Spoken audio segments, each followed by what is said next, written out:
Okay, I'm going to call the meeting of the Stormwater Committee to order. It's 1:09 PM.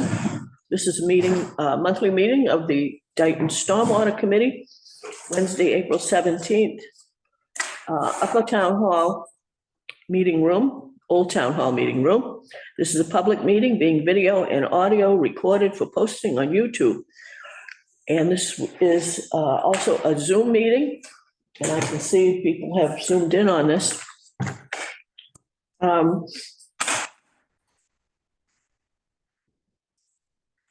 Please stand for the Pledge of Allegiance.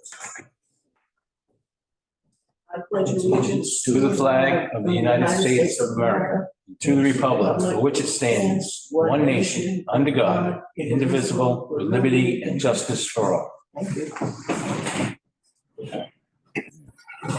The attendance roll call.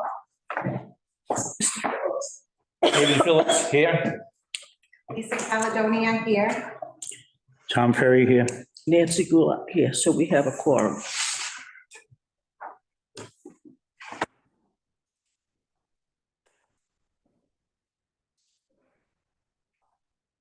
I heard from Mr. Woods, he is not feeling well. He said if he felt up to it, he might zoom in.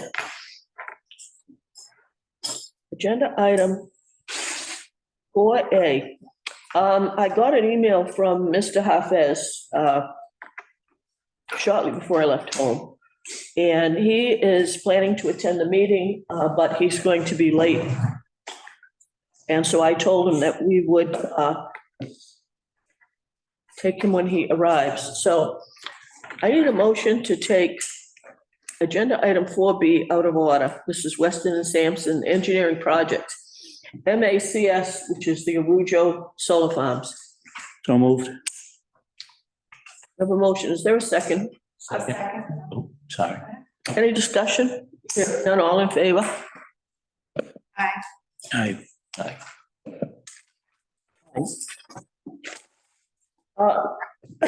Excuse me. So Mr. Reardon or Mr. Pearson, this is the Arujo Solar Farm. Do you have any updates or anything to report? I think the last thing we heard on Arujo, MACS, was that the as-built didn't match the original plans.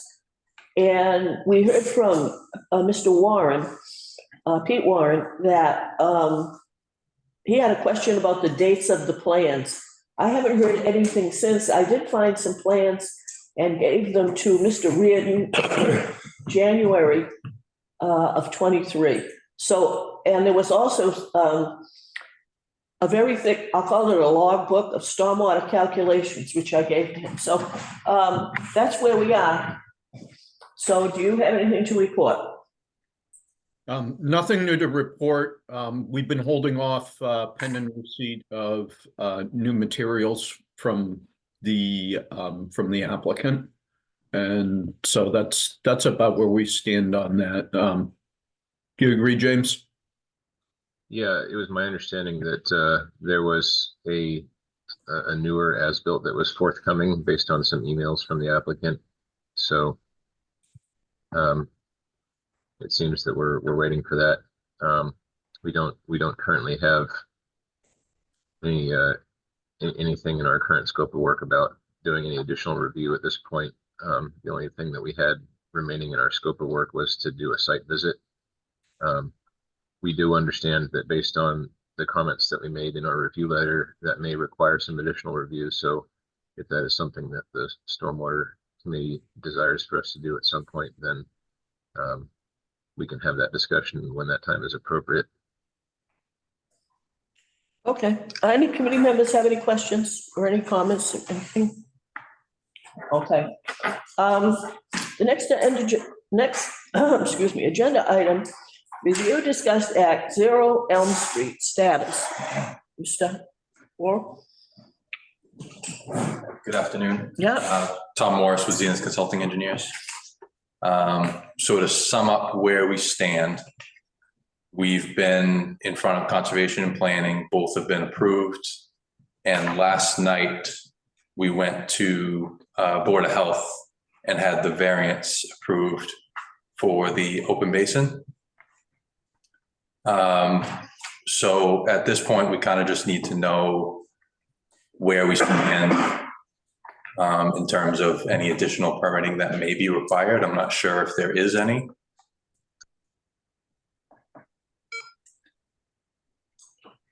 What about the other 7 waivers? So that's something we're unclear on how the town is handling it. Okay.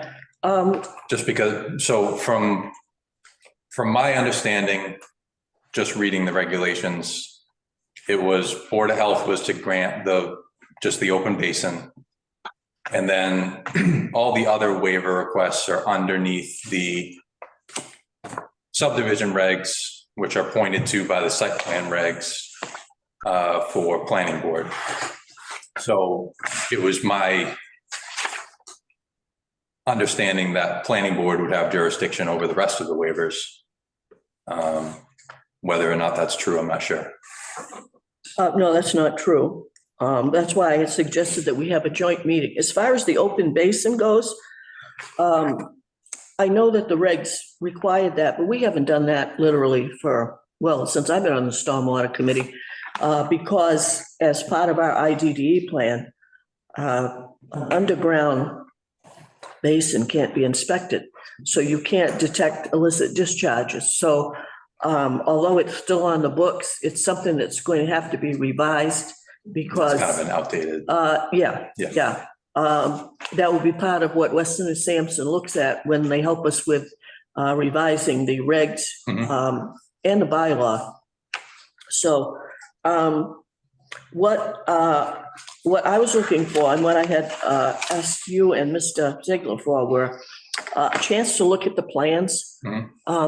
And Mr. Ferry and Mrs. Caledonia were going to be there. So to do that, Mrs. Easterday is not here. So, excuse me. Going around, Nancy. She's out sick. Okay, so I'd still like to have that meeting to just look at the plans and ask questions of you so that the Stormwater hasn't had a chance to even look at them. And certainly any committee member that wants to look at it can. If we have more than 3, I just need to post. Is there a reason we can't do it here at the meeting? I do have a printout. Okay, why don't you set that up? Mr. Ahmed's in also. Huh? Ahmed's here also. Oh, okay.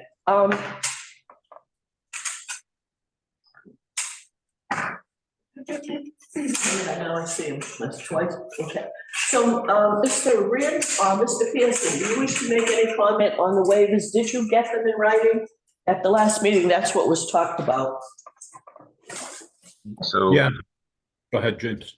yeah, I mean, I can say that we are familiar with the waivers. We did receive them. We reviewed them originally as part of the planning board review process.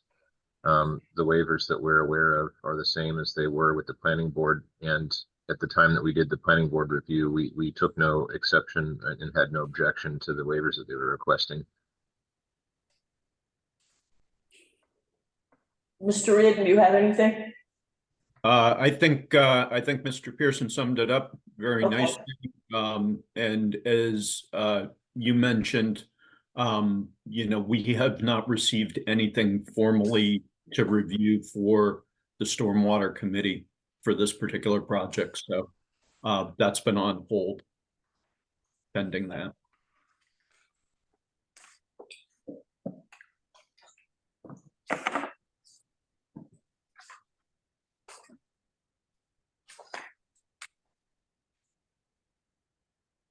So at the last meeting, you had asked for the waivers in writing. Have you gotten them in writing? No, they came in through the planning board, but not the Stormwater Committee. So generally speaking, unless somebody tells me something different, my understanding is that they would need to come in through a stormwater application of some sort in order for us to say that we should be reviewing them and that we've received them for the purposes of the Stormwater Committee. Okay, So just to clear something up, the reason we didn't submit any new materials is because there are no new materials. It's all the same as what's been submitted for the planning board. okay, so could we get a copy of those written requests so we can see them? It's just all on the plan and that email that I had sent to you a while back. It's been on the All plans. 7 of them in the email, wasn't there a discrepancy with the number? Yeah, it's 8. There's 8, but one, Board of Health granted the one for open basins. Okay, So there's 7 additional.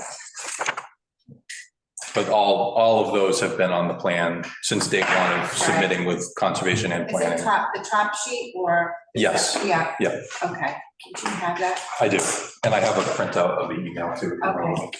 Okay, so if you want to do a, yeah, could I have that, please? Yeah, this is just the email. Yeah, okay. If you want to give a presentation on what it is you're talking about. Sure. So I'll read out the waivers.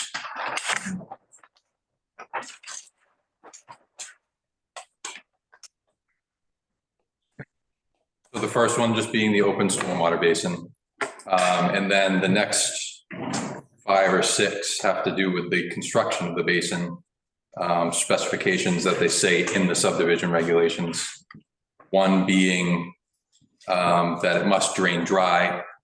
The basin that we're proposing is a constructed pocket wetland, which is designed to hold water in a permanent pool. So we can waiver on that.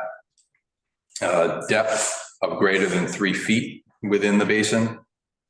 So this, along with a couple others, was necessary to limit the area that we'd have to work in based on the slope of the site. If we had to keep it shallower, the footprint would get bigger and we'd be running down that slope and never be able to catch up to it without doing a large retaining wall. So the next one is that the basin should require a channel. That channel doesn't apply to our proposed basin. That's typical of a dry detention basin. Okay, before you go any further, could you put the plan up there and just point to 2 and 3? I'm sorry? The waivers, 2 and 3. 2 is to allow the stormwater wetland. So if you could point out on your plan, where is that wetland? So Can you this see is, that, Dave? this is the open basin we're proposing. Okay, And it's what it's called under stormwater regulations from the state is a constructed wetland, more specifically a pocket wetland. And the construction of this includes a permanent pool with some wetland type vegetation inside for treatment. And as you can see from, there's little contours inside the basin. Those are little pockets where it kind of comes up and down so that the treatment gets kind of brought through those cells. So the reason why it's a pocket wetland, can you just explain a little bit more, is because you dug down to meet groundwater, right? So we're not actually in groundwater just Okay. because of the slope. Okay, So what we're doing is we're lining the bottom of the basin so that it will hold water. okay, But the reason we're doing the pocket wetland versus a dry detention is to get treatment. Because a dry detention basin really gives you nothing for treatment. It's just holding back the water for the flow rate. So to meet treatment goals, and we're actually exceeding treatment goals. I think I had mentioned in the previous meeting that a lot of the other towns who have updated their stormwater regs based on what the state is saying or the feds are saying, they want 90% TSS and 60% phosphorus removal, which we do meet with this design, even though it's not required for Dayton. great. On that waiver, Lisa, Conservation Commission discussed this one. They okay with that? We reviewed everything, yeah, with Weston and Sampson, and yes, we were okay with that. So the only additional concern I have with the project is the fact that one of my commissioners had brought up snow removal and, you know, snow plowing and what you're gonna do with that snow. Mhm. And I believe in error, maybe didn't include that in the order, so I would just I ask that. think we have that shown on the erosion control plan. Yeah, Great. so it's gonna be a little hard to see maybe. But here at the end of the parking spaces, there's a large flat area where we can push the snow all from the entrance here. And then there's an area up here near the entrance that is suitable for stacking some snow. So as it melts, it will go into that basin and then drain through the ground? Yes, some of it will go into the basin and some of it will go kind of into the swale that directs the flow from the other portion of the site around us.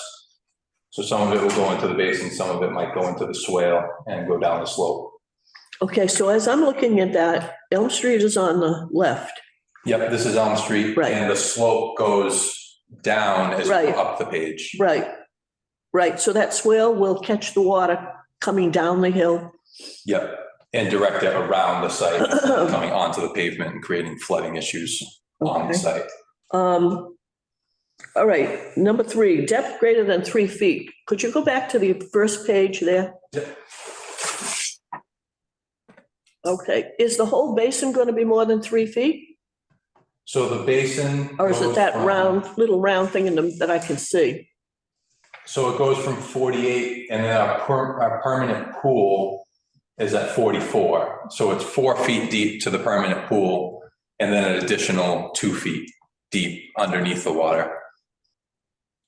Like in the deepest spots. And we're proposing this was something brought up yesterday with Board of Health as well. They just wanted, if it was going to be that deep, they wanted some sort of fence around it, and we are proposing a fence. There's a guardrail along the edge of the pavement, and there's also a chain link fence that's being put around the rest of the berm. All right, but that wasn't an addition, that was already on the. That was already on there. Yeah, nothing has changed. Yeah, Along with that, security, it's a gated, when it's not in operation, it's gated off. No one has The access. whole in front- site or the basin? The whole site? We didn't have a gate on the site. If that's something that needs to be done, I'm sure they'd be okay with that. No, I'm not requesting it. I was just assuming the whole thing was fenced off. No. Is there a gate in the fence around the pool where you can access it to Yes. clean it? Yep. Where's the gate? So it's right off the end where I said you've got Oh, all this right. flat The area here, driveway? we're putting a gate right here. So you have to pull off the end of the parking spaces and then you'd be able to go in and do your maintenance.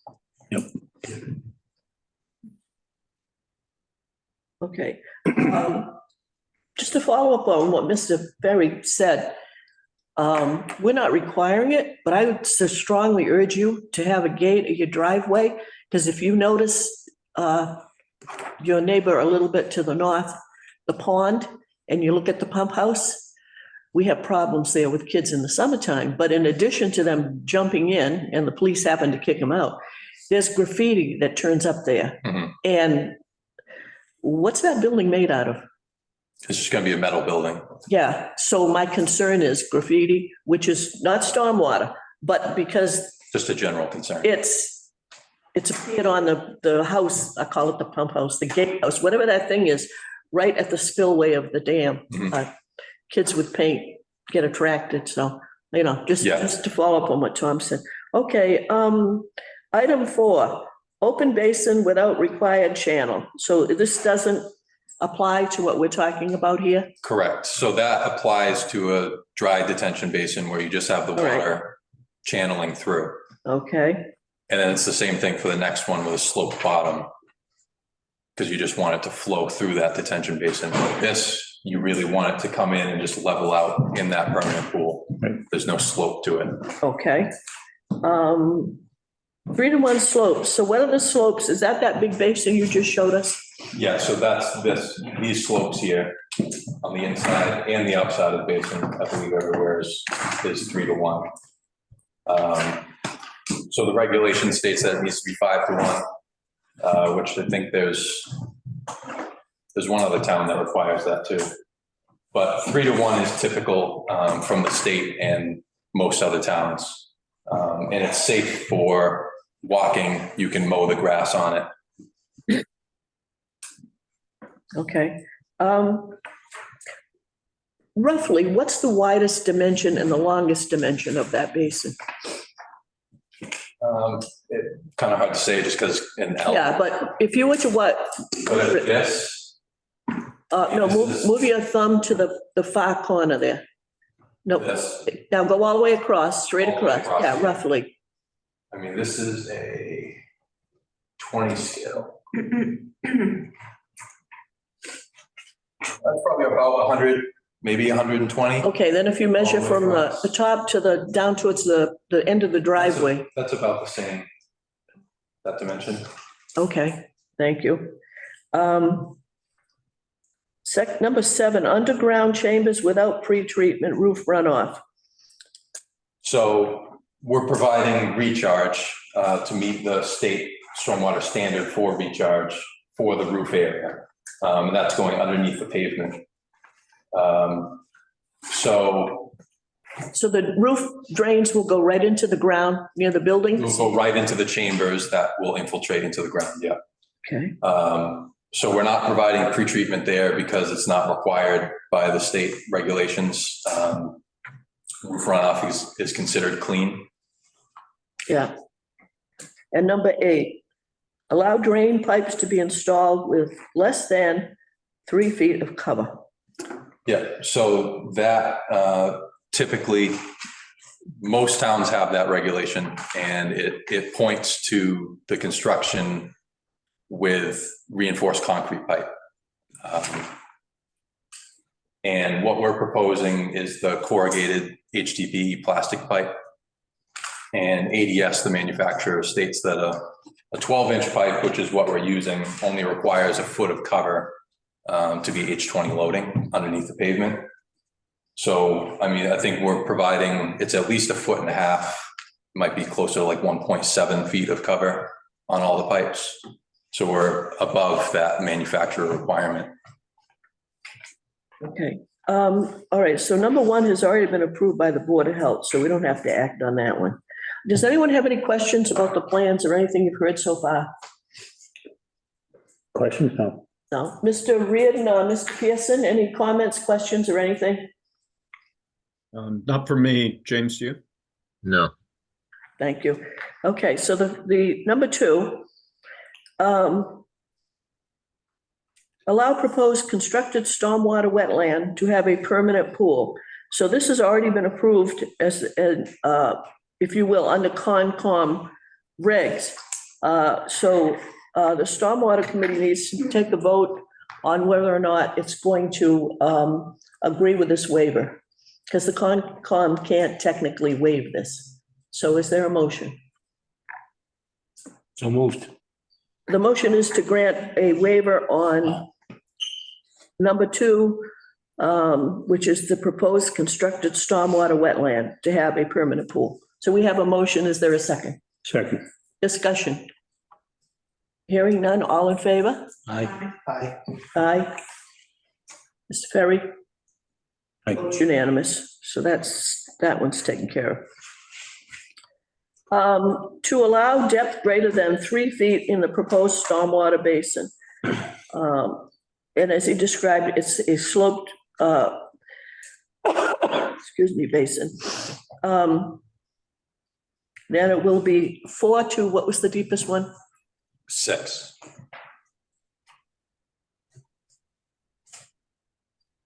4 to 6 feet.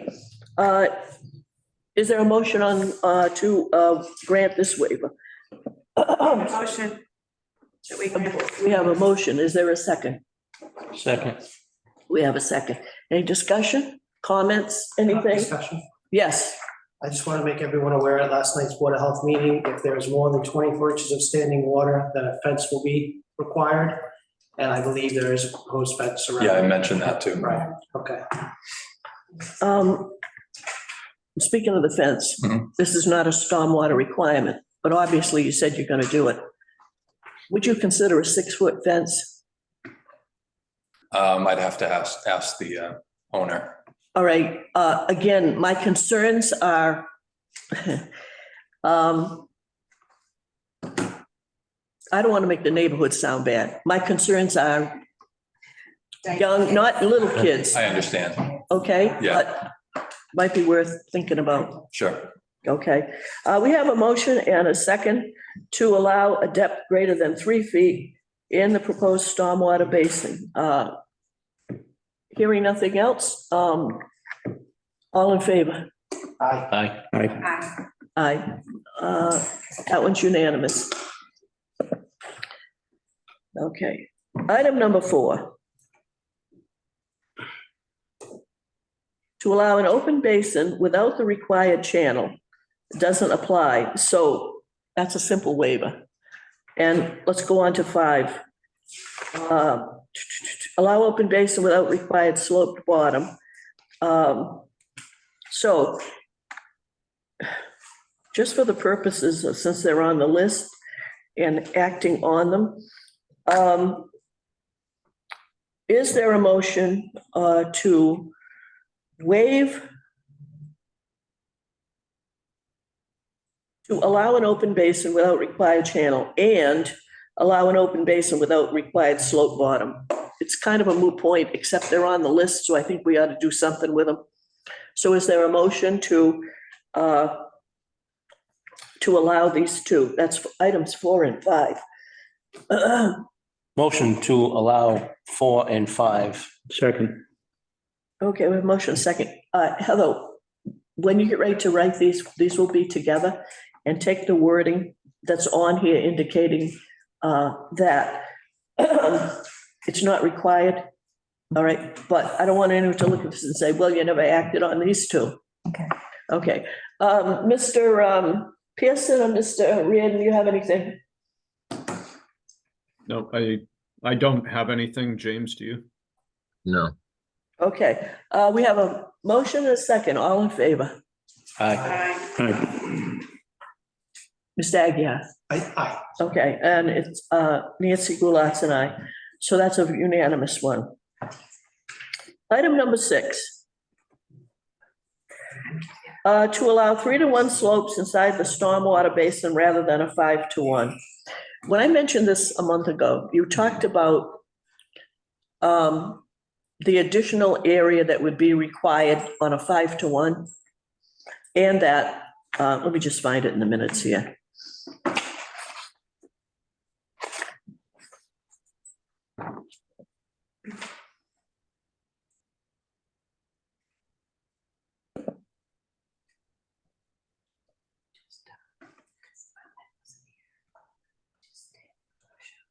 Okay, a basin, I guess it was Mr. Zager that said this. Mhm. A basin with a 5-to-1, with 5-to-1 slopes literally would not catch the grade and water would run off the site. Can you show that on the, So because this is at its deepest 6 feet deep, going from a 3, that's a 3-to-1? these are 3-to-1. Okay, All these slopes are 3-to-1.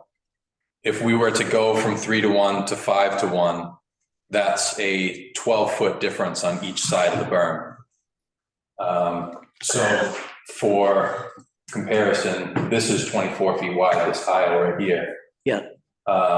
So that would be an additional width to the top of the berm. And then to catch up with the grade and to reach it before we hit the property line here, we'd have to have a large retaining wall. are those lines altitude lines?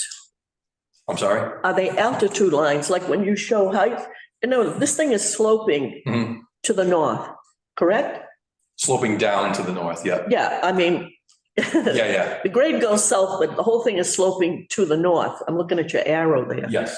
Okay, so you would be beyond the berm that's So- planned? This right outside my highlighted mark is Yeah. the outside top of berm. all right, So if we had to go to 5-to-1 slopes, that would be pushed out 24 feet, which would be probably about there.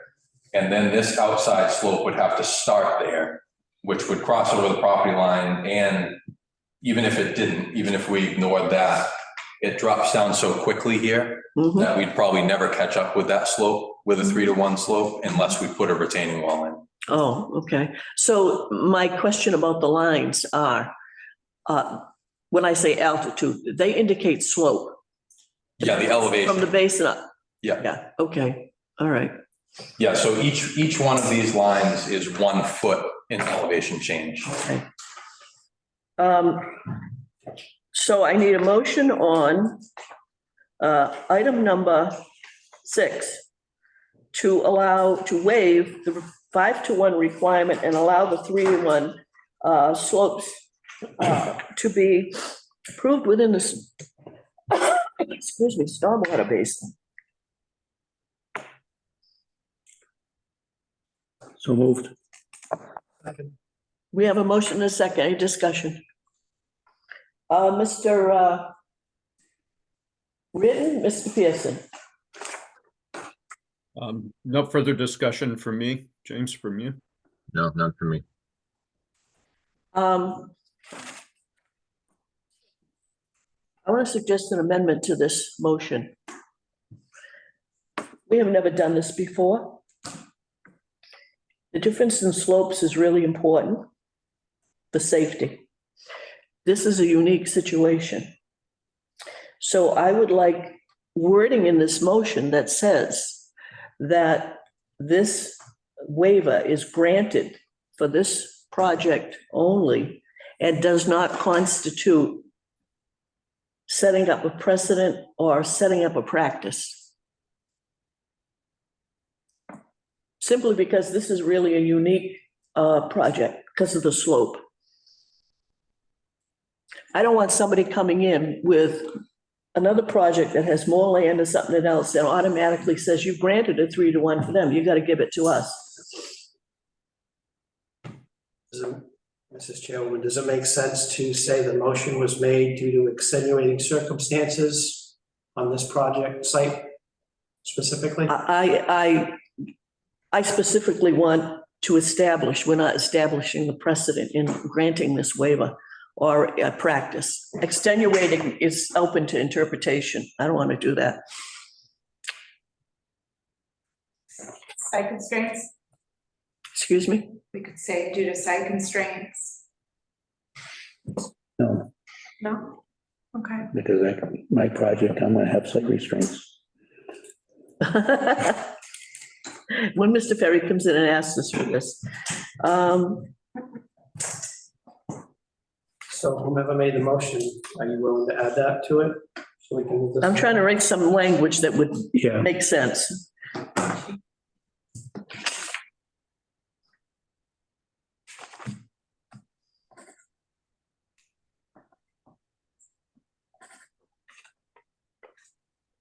You could just word it as due to the specific topographic features of the site, we are granting this waiver. Heather, so friendly amendment to grant the waiver, excuse me, grant the waiver from 5-to-1 slopes to 3-to-1 slopes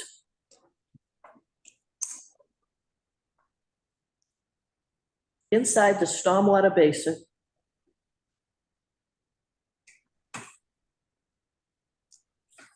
due to specific topographical requirements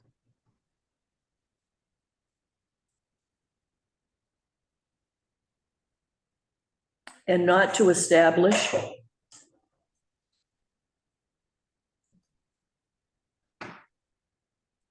a future precedent.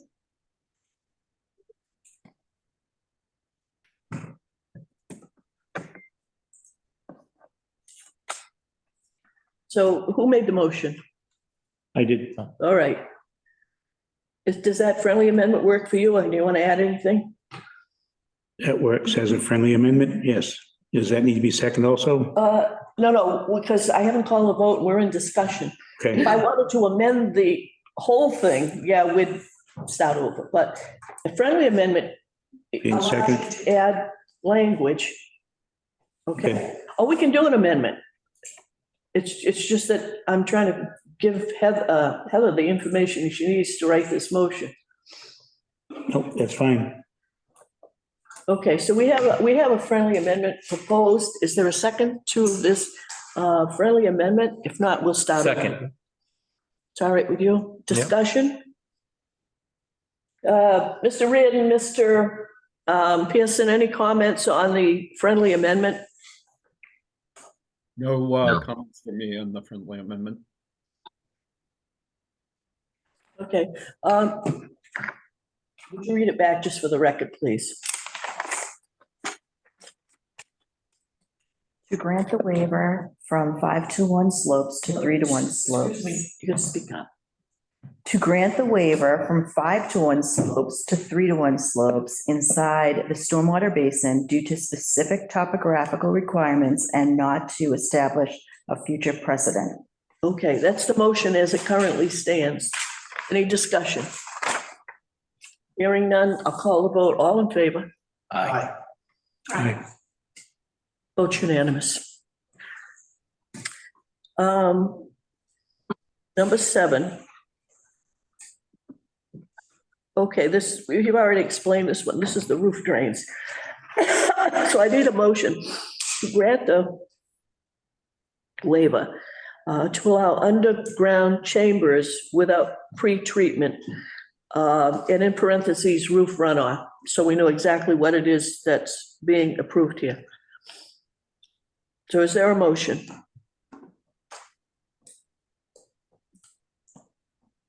I'll motion to allow. Is there a second? Second, and Discussion, just be advised, Mr. Woods is on also. excuse me? Mr. Woods signed on Zoom. Oh, okay. Hey, Woody, how you doing?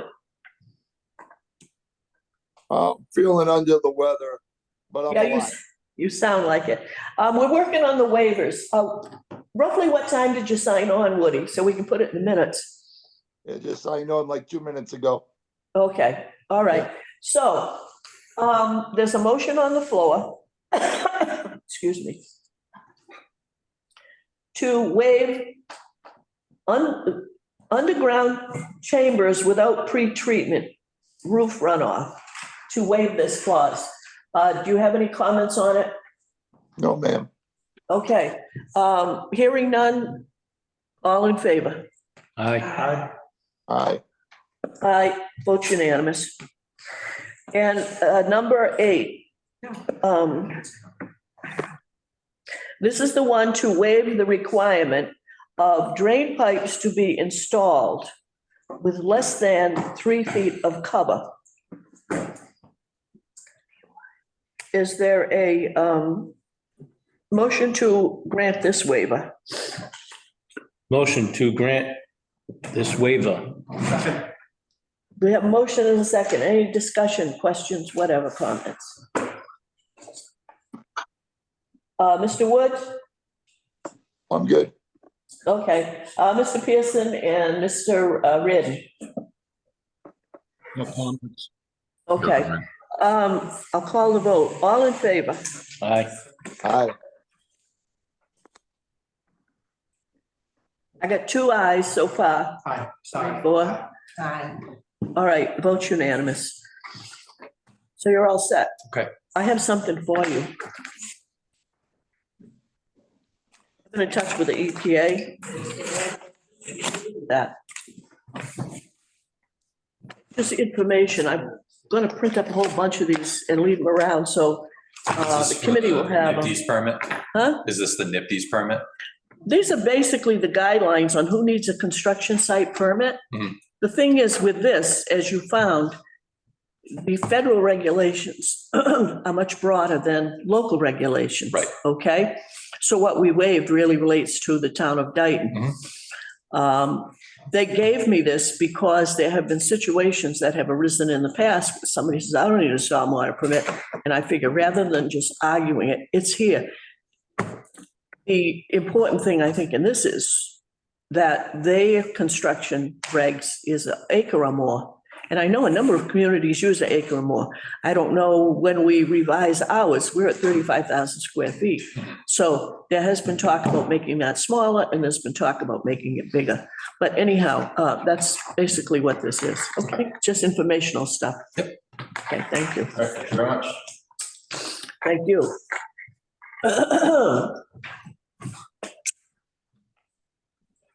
Okay, Mr. Hopez, are you ready?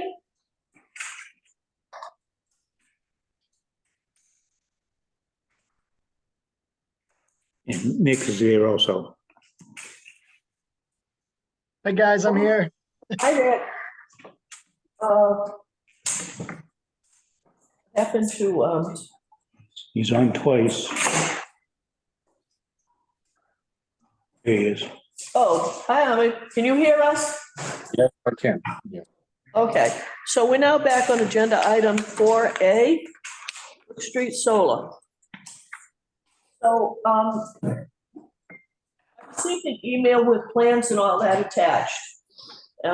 So where are we with that now? As far as, who did you send those emails? I didn't print it, so who got the emails?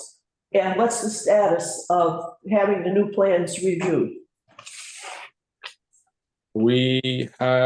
I have sent the email to Weston and Sampson and yourself, Ms. Caledonia, Mr. Aguiar, Mr. Ferry, and to Carrie Easterday and Mr. The chair of the planning board. Jeff Cavallo. Yes.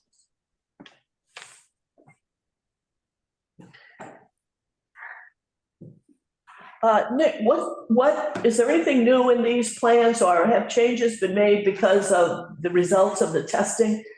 When the last test holes were dug? Yeah, I mean, I can pull it up on the screen if you want, or I can just describe it, whatever is easier for you guys at the meeting, but I can give a quick description if that's the easiest.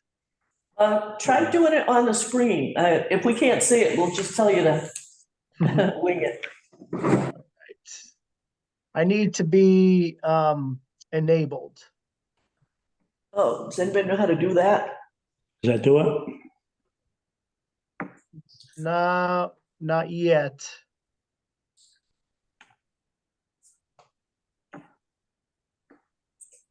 You are screen sharing, it says. So he's allowing you to. Yeah. When I click on the screen share button, it says host disabled participant screen sharing. Oh, okay. I don't know if you need to go above my little box and then enable it from there.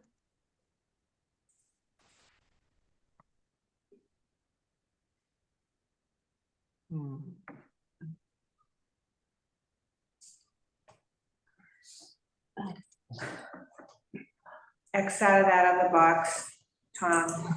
Okay, Nick, why don't you do a description? Sure, not a problem. So, I mean, overall, it's what needs to be done to install a sub-drain in Basin 1 is the main change that we're looking at doing. So I'm proposing a network of 4-inch perforated pipes that would be installed at the bottom of the basin. The pipes are about 50 feet long, and there's 4 pipes that are about spread out 10 feet in between each different pipe, and they're all connected to a solid outlet pipe, which is a 4-inch solid PVC pipe that would discharge towards the existing outfall area where we have that large riprap pad at the base of Basin 1. So what we'd be doing is filling in that area with a little bit of extra stone and installing that 4-inch sub-drain network within the footprint floor. You know, not to get into it too far, I know this is going to be looked at by Weston and Sampson on behalf of the board, but we took a look at the approved design that was initially done by Atlantic. And then I, did some additional calculations and provided some additional information that compared what the flows out of the basin will be with the installation of the subdrain. And in the new model, I also updated the infiltration rate. So the design rate at which water would drain through the basin, it was initially set at, I think it was 2.41 inches per hour. And I dropped that down to 0.27 inches per hour. So, dropped it down by over 90% from the approved plan to more accurately model what's going on. And that layer that was encountered during the test pits when Weston and Sampson was out there. So that restrictive layer that's, over 10 feet below grade, but that seems to be the layer that's restricting infiltration. So I also did a small calculation that shows, if this basin was full based on the volume that exists today, that if the pond was full and the pipe network, the subdrain was running full, it would take about 34 to 36 hours for the volume provided in that pond to drain through a 4-inch pipe. That's well under the 72 hours allowed. So assuming that there may be some restrictions in the flow, that pipe, that 4-inch pipe should slowly drain out the pond after the storm event, which within 72 hours. We don't want to put too large of a pipe in there as it'll negatively impact our post-development peak flow. So we don't want to let too much water out too quickly, or else you may have downstream impacts. So that's why I went with the 4-inch pipe and the network of perforated pipes, kind of like a septic system type piping that you would install to collect the water at the bottom of the basin and drain it out slowly. Now, there'll still be some infiltration that occurs. We had that good sand layer that we put in, but we're not relying on that like the previous design was relying on infiltration to empty the basin out.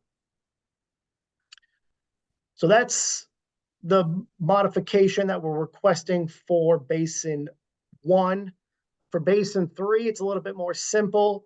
On my provided plan, I'm just showing a minor regrading of the bottom of the basin to make sure that the water is flowing, we'll say from north to south towards those existing discharge pipes, which are currently installed. It is a long basin. It's about 300 feet long.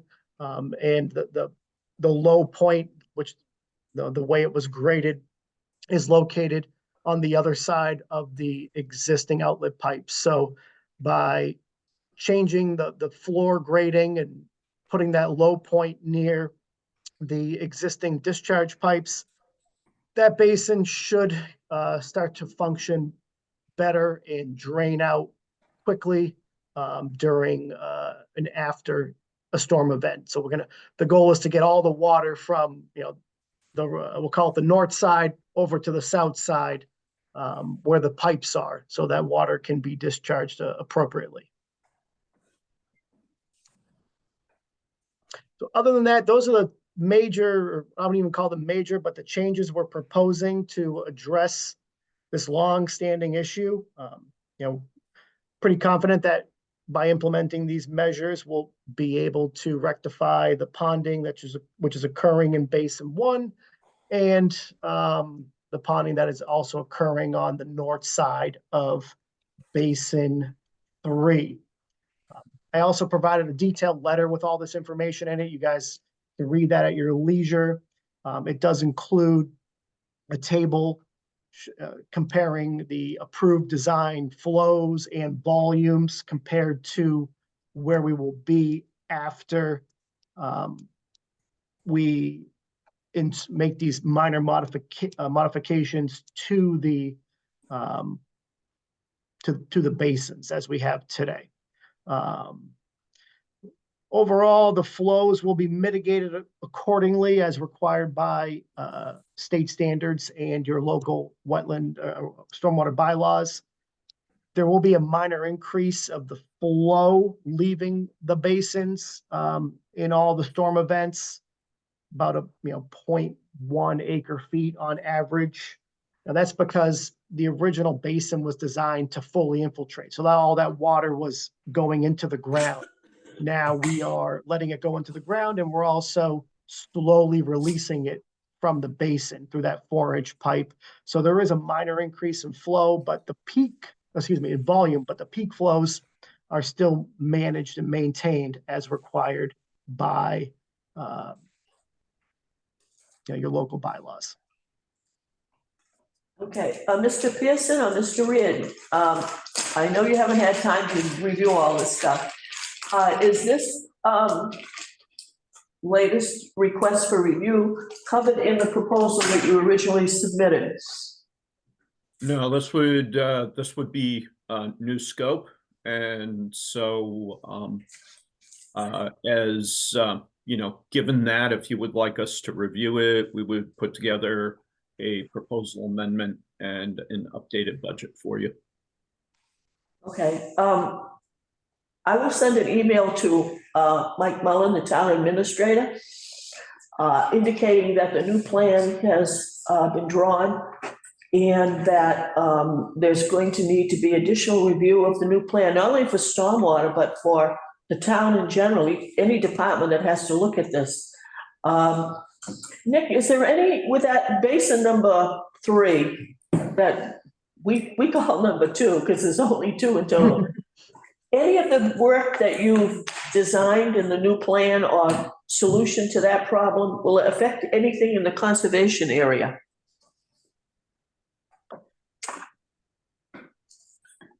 That work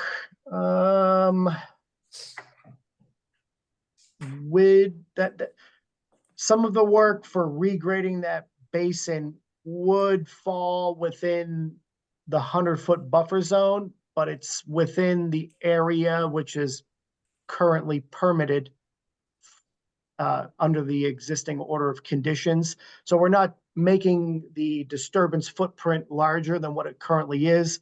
We're working fully within the approved project boundary. So the work should be minor, just some regrading at the bottom of the basin, which is within the confines of the approved limit of disturbance.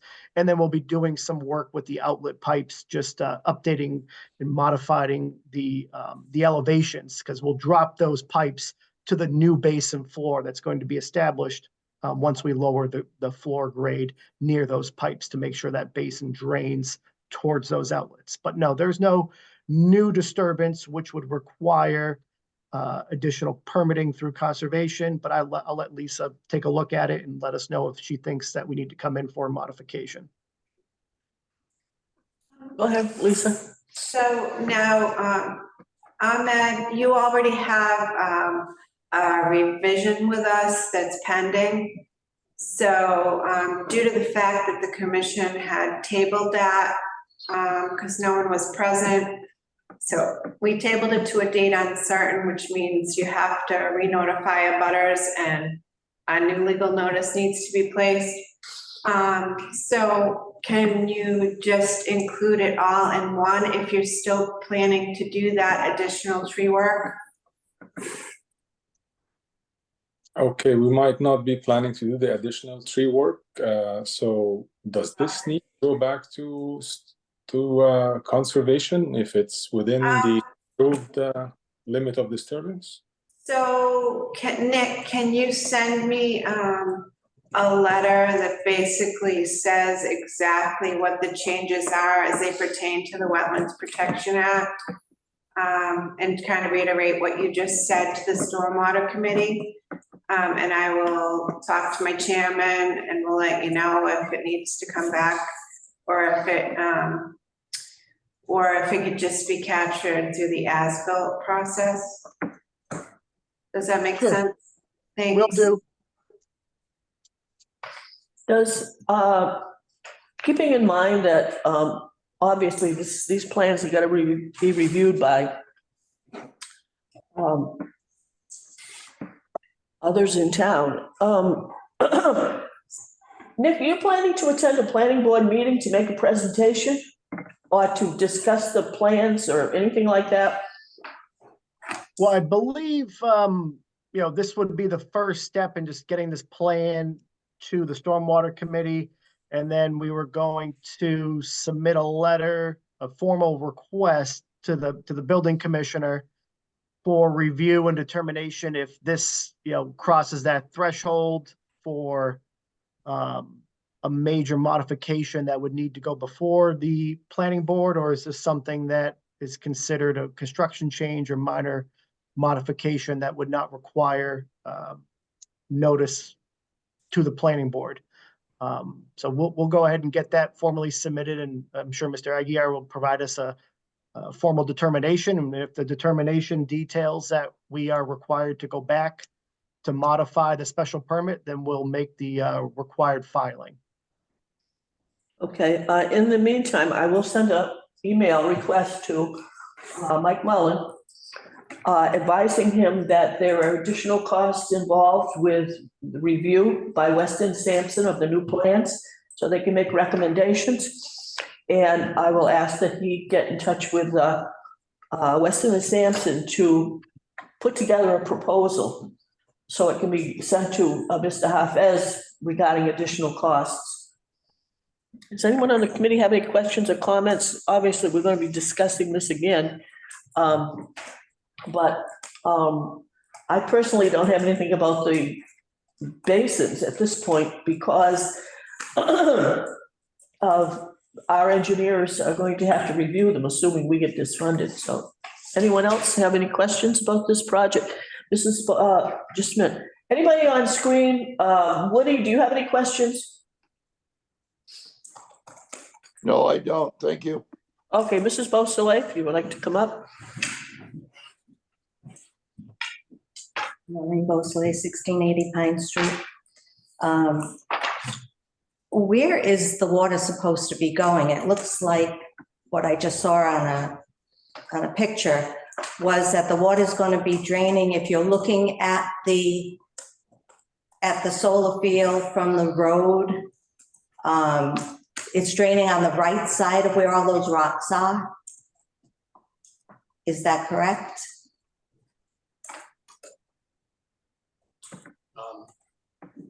You want to defer to Nick? I think we should defer to you on this. I know the answer, but I think we should defer to you.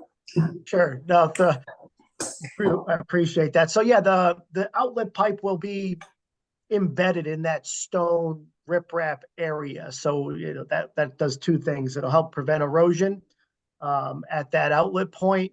And that is the main discharge point for the basin where that existing spillway is. So from my understanding is that there's a wetland near that area, and there's a small intermittent stream which runs under our driveway. So the water will go out the basin and be directed towards that splash pad, and then continue on into the wetland area, and which connects to, I believe, a stormwater ditch that runs down Brook Street. I believe that's the final discharge point for the water from the site.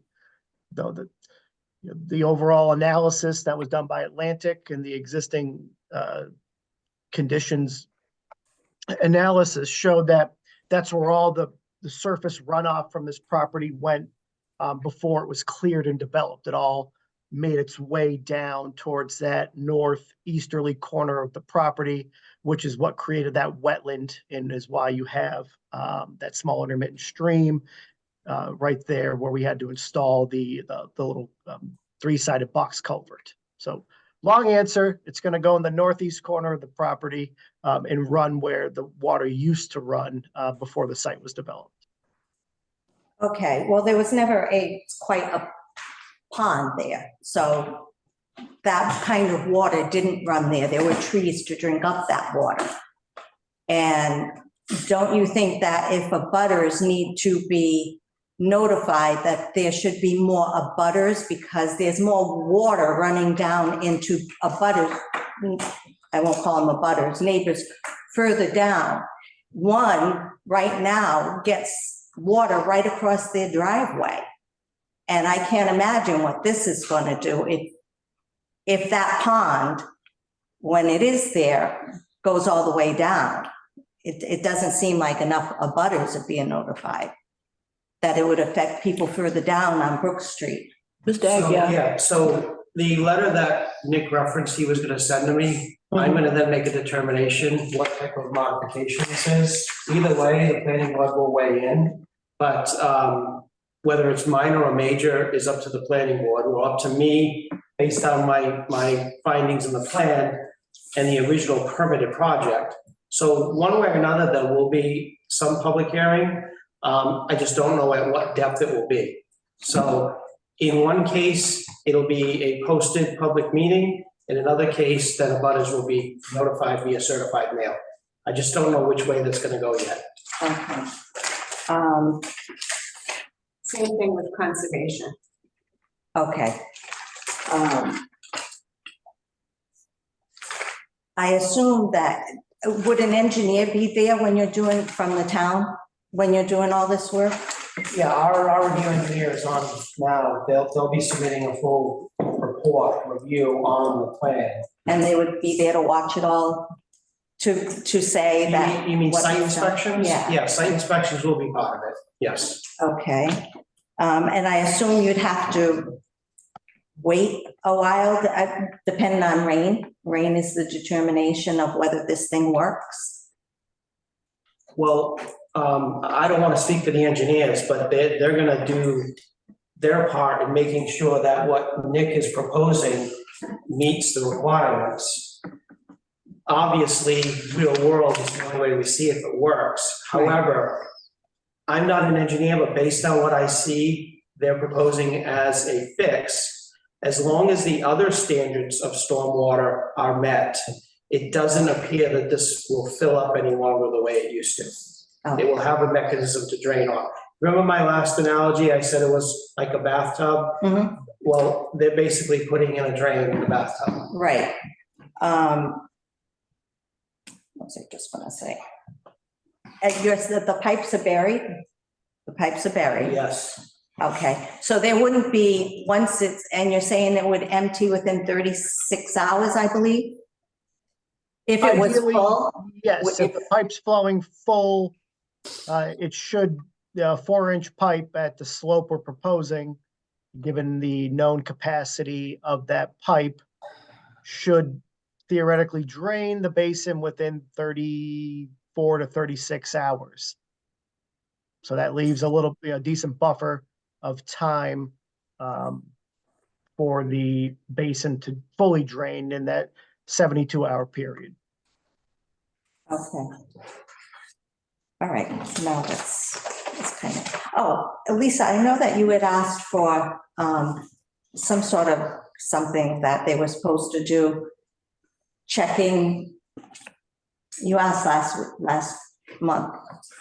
Ask them, Yes, you asked, Mr. SWIP inspections. Yeah, I think that was. One set just came in this week. Oh, okay, I was just, you did get one.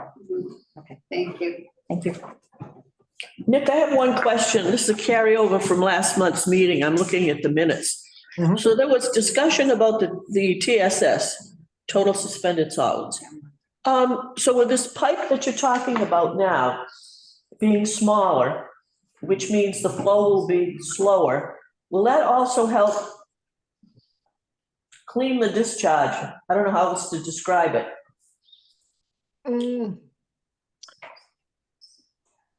There would be no, there's no associated TSS removal. I don't think there ever was as part of the overall development. We could look at, it's a difficult situation to provide something like that because a lot of times you have a pipe network that's draining to a basin where you can, treat that water with a variety of methods. You can send that water to a certain place where it's treated. But when you have all this just overland flow draining into a basin, it's difficult to provide a point source TSS treatment.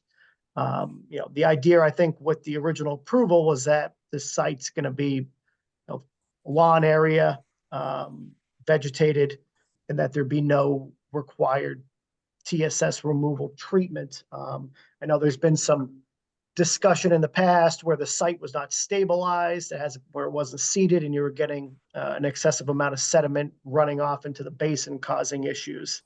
I believe that issue has been mostly rectified with the recent seeding and vegetative cycles that the site has gone through. So I don't see that as being a major concern, with the basins. Okay. There's no TSS removal as part of, and getting this basin to drain out. The reason I asked it is because obviously we thought we were going to have an infiltration basin. Now we know that doesn't work. And when you refer to, excuse me, you refer to water in the basin or a pond, and then you talk about drain pipes, it's like, how fast is the water going to flow out of those pipes? Because it could carry soil with it. So that was the only reason I mentioned that. And we did have that come up at the last meeting. So I just wanted to follow up on those minutes. Anybody else have questions for Mr. Hafez or Mr. Cassandola? Comments, anything? Nope. I have one question. Yes, Mr. Aguirre. This is through you to our review engineer. Provided we get approval from the town administrator and the monies are submitted for your review, how long will it take your firm to review the submittals that you received via email yesterday, I believe? So I would say we need to have the approval to know for certain first, of course. And a question that I actually had was whether you would like us to start the process of writing the proposal now, or whether you want us to formally wait for Mr. Mullen to ask us to proceed with that. Generally, these kind of reviews take 2 to 4 weeks, somewhere in that neighborhood, from the time of approval. Are you accepting motions? Yes. I'd like to make a motion to authorize Weston and Sampson to provide the town with a proposal for this review. Is there a second? I'll second it. Discussion. Hearing none? Aye. Uh, Aye. I got one concern. The procedure that was established, I'm not sure this committee has authority to do this, because the procedure that was established when we first engaged Weston and Sampson was, it had to go through. I'm still going to send the email to Mike Mullen, asking him to contact you and ask him how quickly he can contact you, so that if he recognizes the vote of the Stormwater Committee that was just taken, then this process can be expedited. But I don't want to leave Mike Mullen out of this, because if in fact we just voted to tell you, go ahead and do it, and he says you didn't follow procedure, it's kind of a touchy situation. So I think. So no. Sorry, yeah. So. Want me to amend my? No. I'll do the, no, I'm gonna send the notice, and I am going to say that,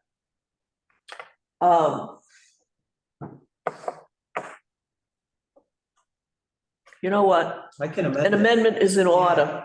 Okay, I'll amend my previous motion to include that Weston and Sampson proceed with their written proposal once they receive approval from the town administrator. All right, we have an amendment to the original motion. Is there a second to that? Second. Any discussion on that? Okay. So this vote is going to be on the amendment. Did you get that amendment? No. No.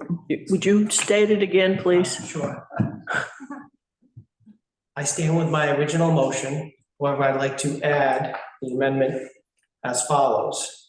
That Weston and Sampson only proceed after the town administrator gives his approval. Okay. Proceed with the proposal. Right.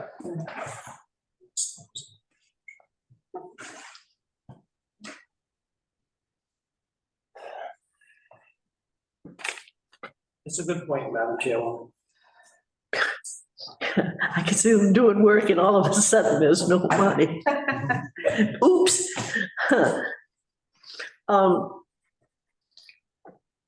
So can you read the original motion and then we'll add the amendment? Oh, boy. Okay. I'm trying to put You it got together this. now. The motion is to have Weston and Sampson review Brook Street Solar. That's all I Plan have. revision. And then your revision, your amendment was to only proceed after the town administrator gives approval. Okay, so we're voting on the amendment. So we've got to vote on this amendment first. Then the next vote will be on the original motion as amended. Okay, so all in favor of the amendment that Weston and Sampson only proceed after the town administrator gives his approval for the proposal. All in favor? Aye. Lisa? I said, Oh, I know, sorry, I was looking down. Mr. Agia, did you vote? I did. And I voted. All right, so now the original motion, which was to ask Weston Sampson to proceed with this, that's the entire part of that with the amendment that was just voted. Can you read that back? Of what was just the amendment? No, you read the beginning? Okay. First part where the Stormwater Committee voted to ask them to proceed. To have Weston and Sampson review Brook Street Solar. The amendment only to proceed after the town administrator gives approval. Okay. Any discussion, questions or anything? All in favor? Aye. Motion carries unanimously. Okay. Let the record show that Mr. Woods has left the meeting. He just texted and said, can you be rebooted? Oh, Good. Rebooted me. Oh, he's just coming back now? Renewed. Oh, he's up. Dude. He's up. Refreshed? Refreshed. So we want to refresh him or we want to boot him? No. We don't want to put them. You sure? oh, there he is. What did you hear us? Yeah. It's buffering.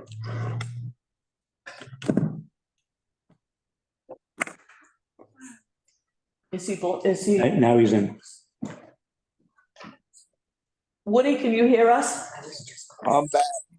Okay, so did you hear that discussion on the vote and the amendment that we just took? No, I didn't. No, I got booted somehow. Oh, so initially there was a motion to ask Weston and Sampson to move ahead with the proposal to review the new plans for Brook Yeah, Street. yeah, I heard all that. with the Okay. pouring pipe and all And that. then that was voted unanimously. And then I said I was concerned that if the Stormwater Committee doesn't follow procedure, which means we have to go to Mike Mullen to get permission. And he's the one that has to contact Weston and Sampson.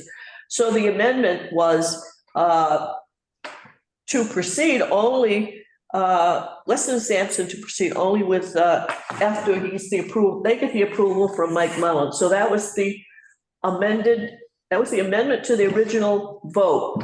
So do you wish to vote on that amendment and also be recorded on the amended original motion? Yes, I'll vote in the affirmative. Thank you. on both of them? Yes, ma'am. Okay, all right, so there you have that, Heather. It's getting complicated. Okay. Mr. Harpez, do you have anything else, or Nick? No, I'm good, thank you. All set, Okay. thank you. Appreciate your time. Okay. The next item is 5, active project updates, Blue Wave Solar, Tremont and Middle Streets. I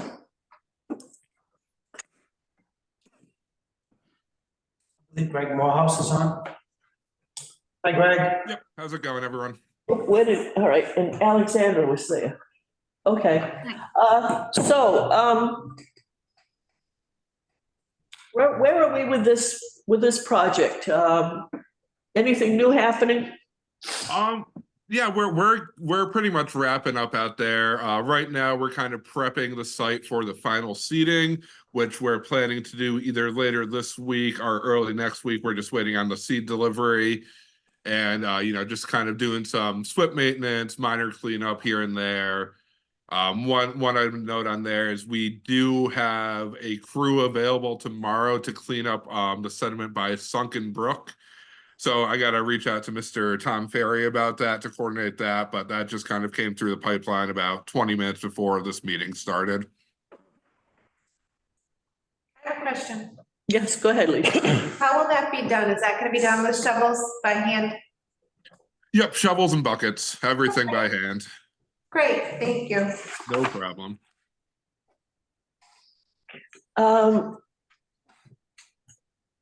So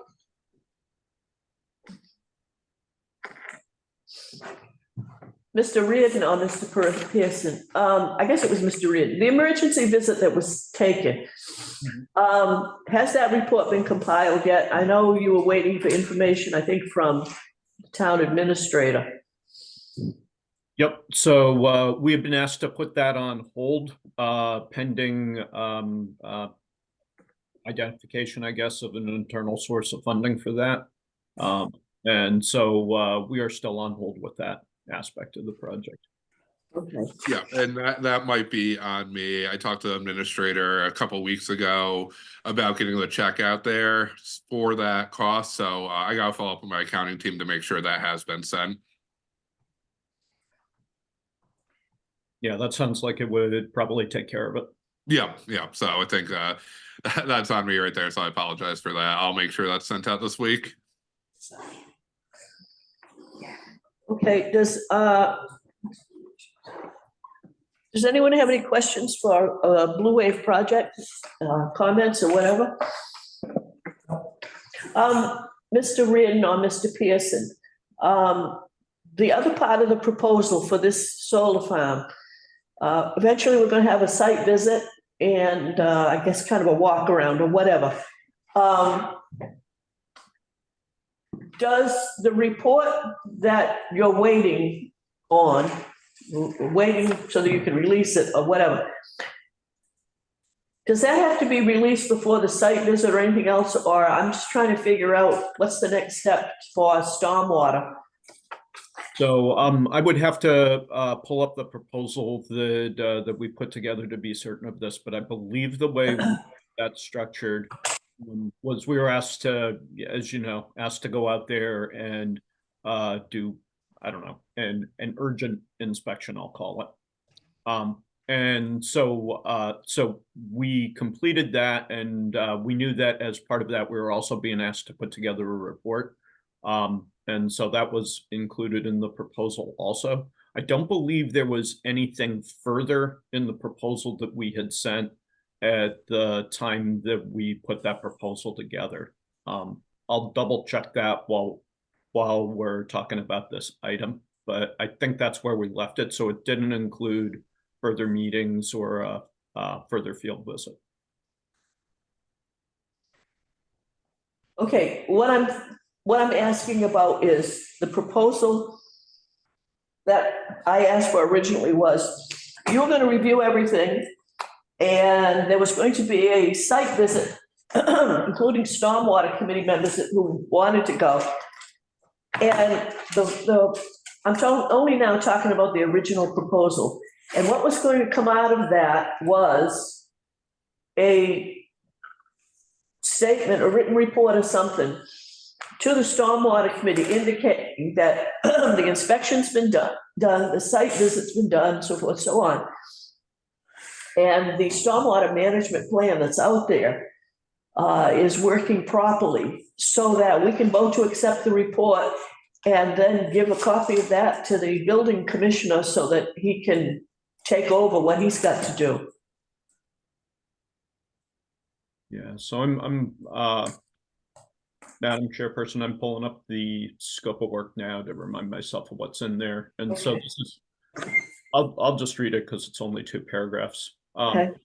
So it included an immediate field investigation. We'll conduct a visual field investigation of the project site in areas where stormwater is being routed. Our inspection will focus on good construction period, stormwater management practice, and apparent stormwater failures, e.g. excessive flow, routing, erosional issues. We have budgeted for our review engineer to participate in half-day of field investigation. Once the field work has been completed, we'll prepare a memorandum with the results of the field work, including our opinion as to whether the system is functioning properly. We have budgeted time for a 1-hour meeting with town staff to review our findings. So that wouldn't necessarily be at the site, but I suppose it could be.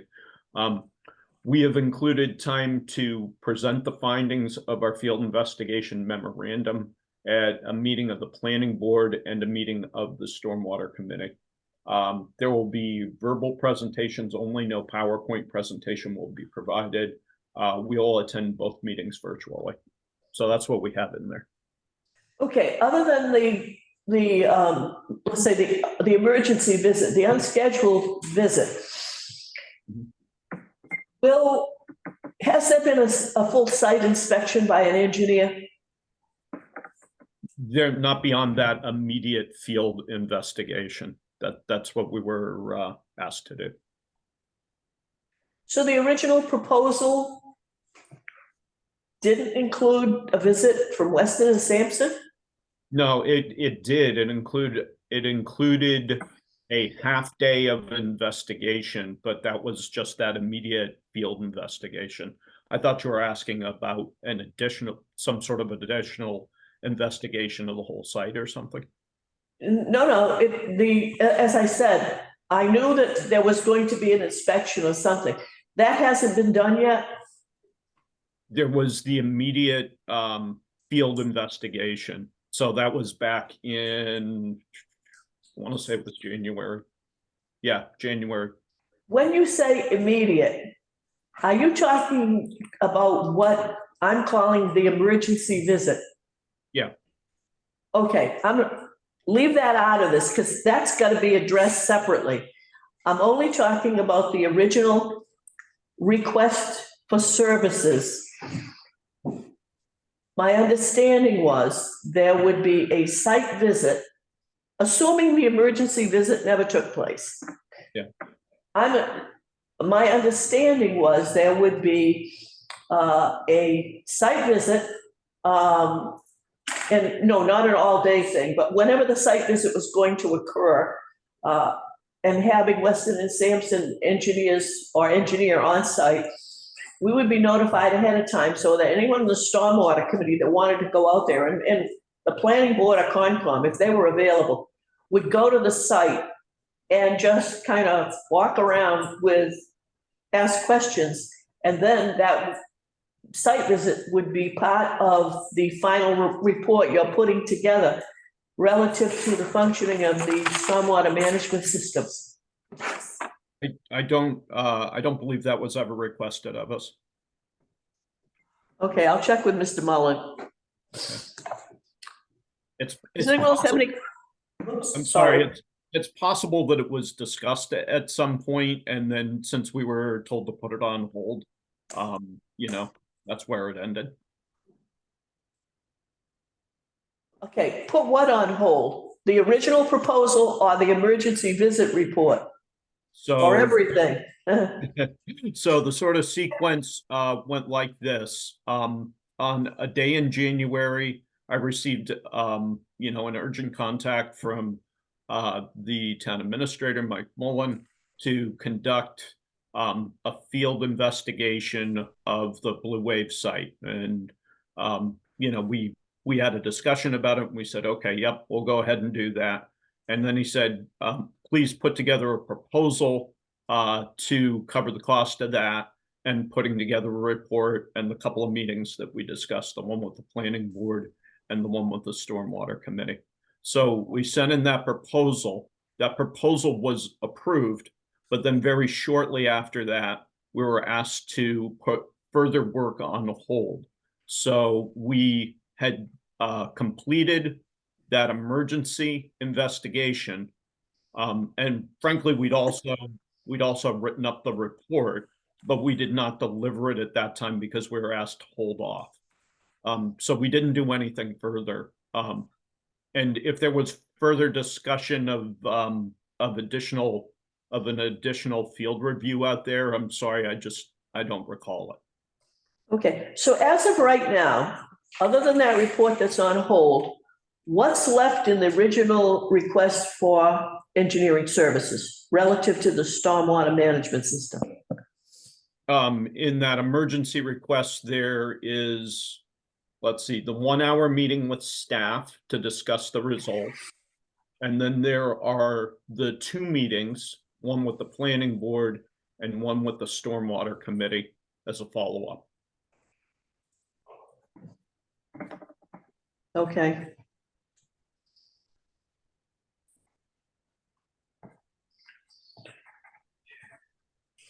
Anybody else have any questions or comments or anything? Okay, so Greg, you all set? Yep, I think I'm all set. And just another thing to know is we are working on our final civil and Alta survey right now. We expect that to be ready in about 2 to 3 weeks. So we'll make sure we share that when we have that. And maybe if there is another need for a site visit from Weston and Sampson, we can kind of roll a final visit and that into one thing and kind of get everything we have left to do knocked out in one time. Just a thought. Okay. Alexandra, do you have anything? Nothing initial for me, thanks. Okay, we all set with Nancy, I have a question. Oh, go ahead, Lisa. Alexander, I had a few, areas that needed to be repaired out there. Can you just give us an update as far as the sediment controls, please?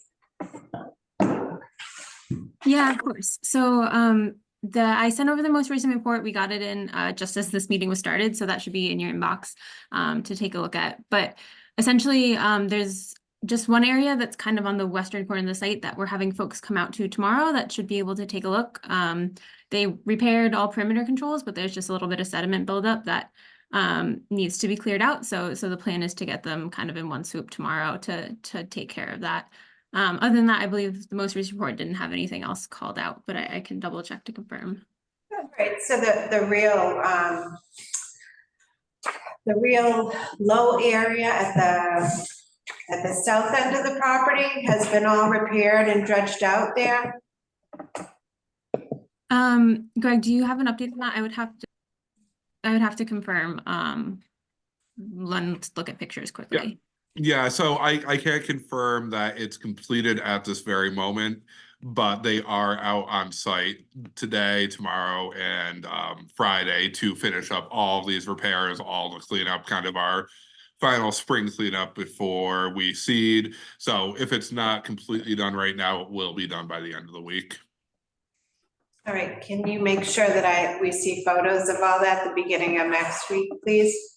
Yep, absolutely. We've definitely been very clear with our site super to take any photos and an excessive amount of photos of any work they're doing out there. Of course, I'll make sure to get those over to you as soon as they come in. All right, and are they being responsive as far as the repairs? Because it seems like maybe they've been dragging on a little bit the past few weeks.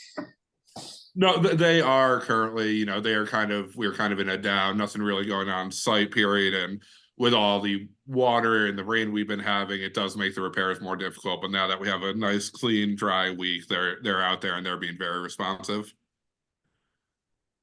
Okay, thank you. Greg, I had a question on the corner of Tremont and Middle Streets. Yeah. If I were going east on Tremont Street, approaching Middle Street, which would be a right turn, between the fence and the two streets, there is, I call it natural vegetation. There's old stone wall and there's grapevines and grass and all that stuff. Is that going to be allowed to grow up, or is that something that the owner is going to mow? Or I was just wondering, because I was thinking if it doesn't get mowed at least a couple times a year, it's going to turn into brush and stuff. I didn't know if that was, it's beyond your fence, it's towards the street, but I was just wondering as I drove by, because of when we had the berm break, there was water that went down that way. Do you know what the plan is for that corner? Is it going to be anything done or just let it go natural?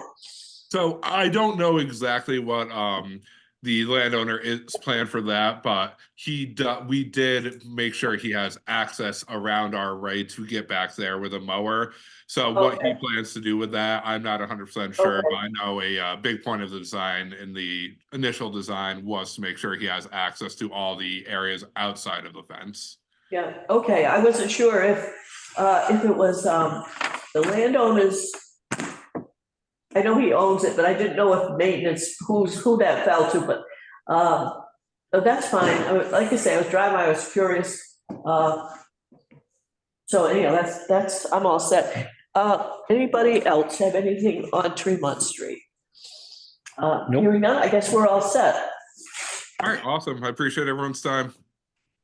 Thank you all. Okay, thank you. Have a good day. You too. Agenda item, new business, future of Stormwater Committee. This came up because of a meeting that was held.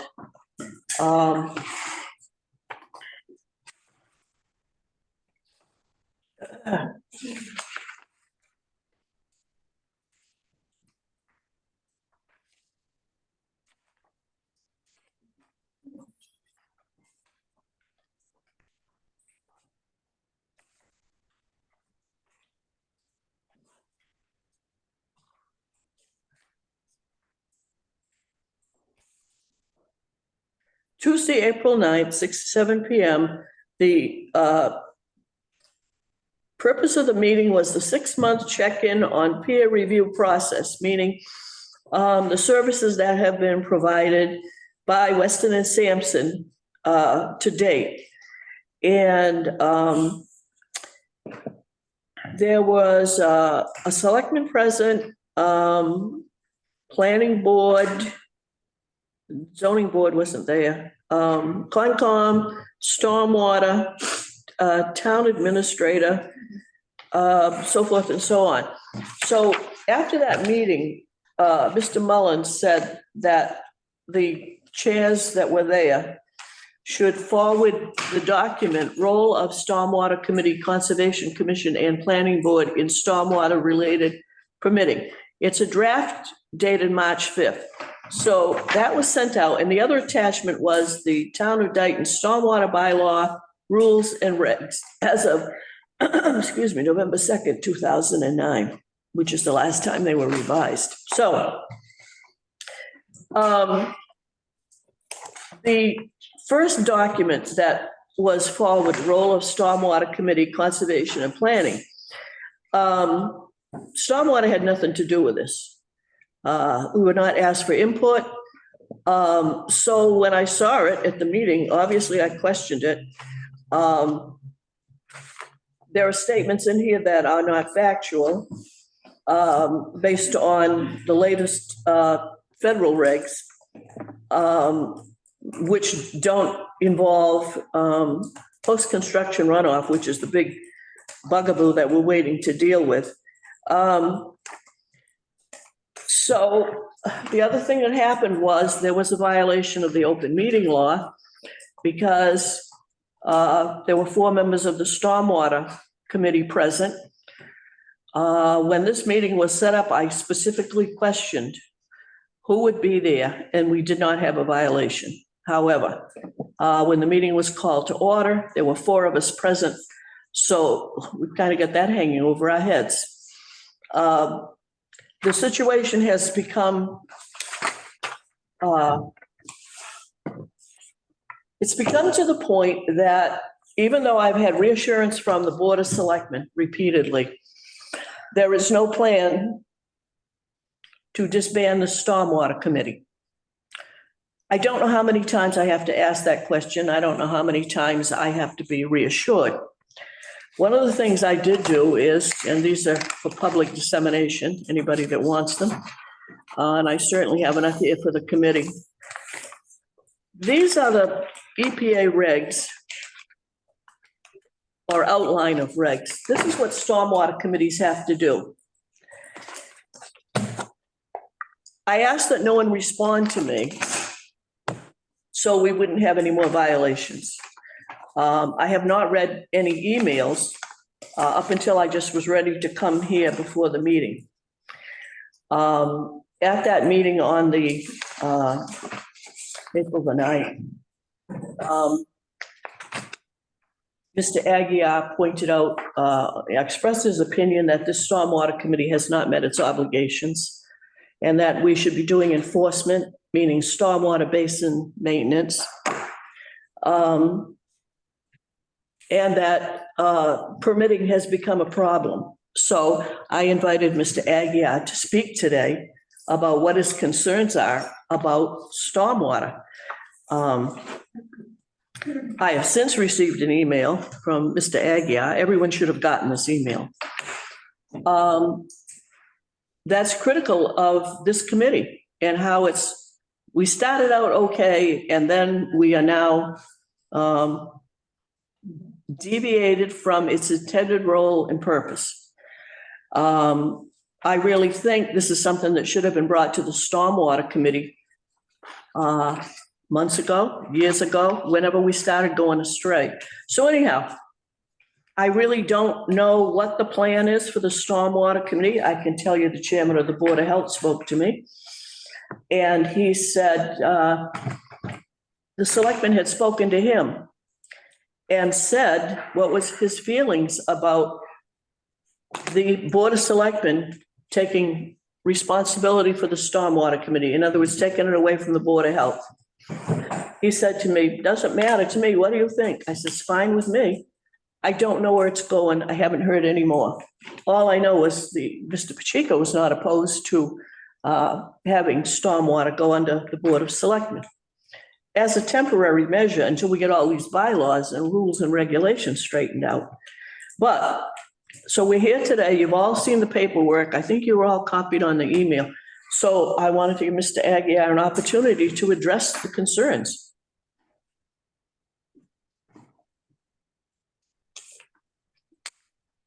So simply put, my email speaks for itself. I chose all the words in it carefully.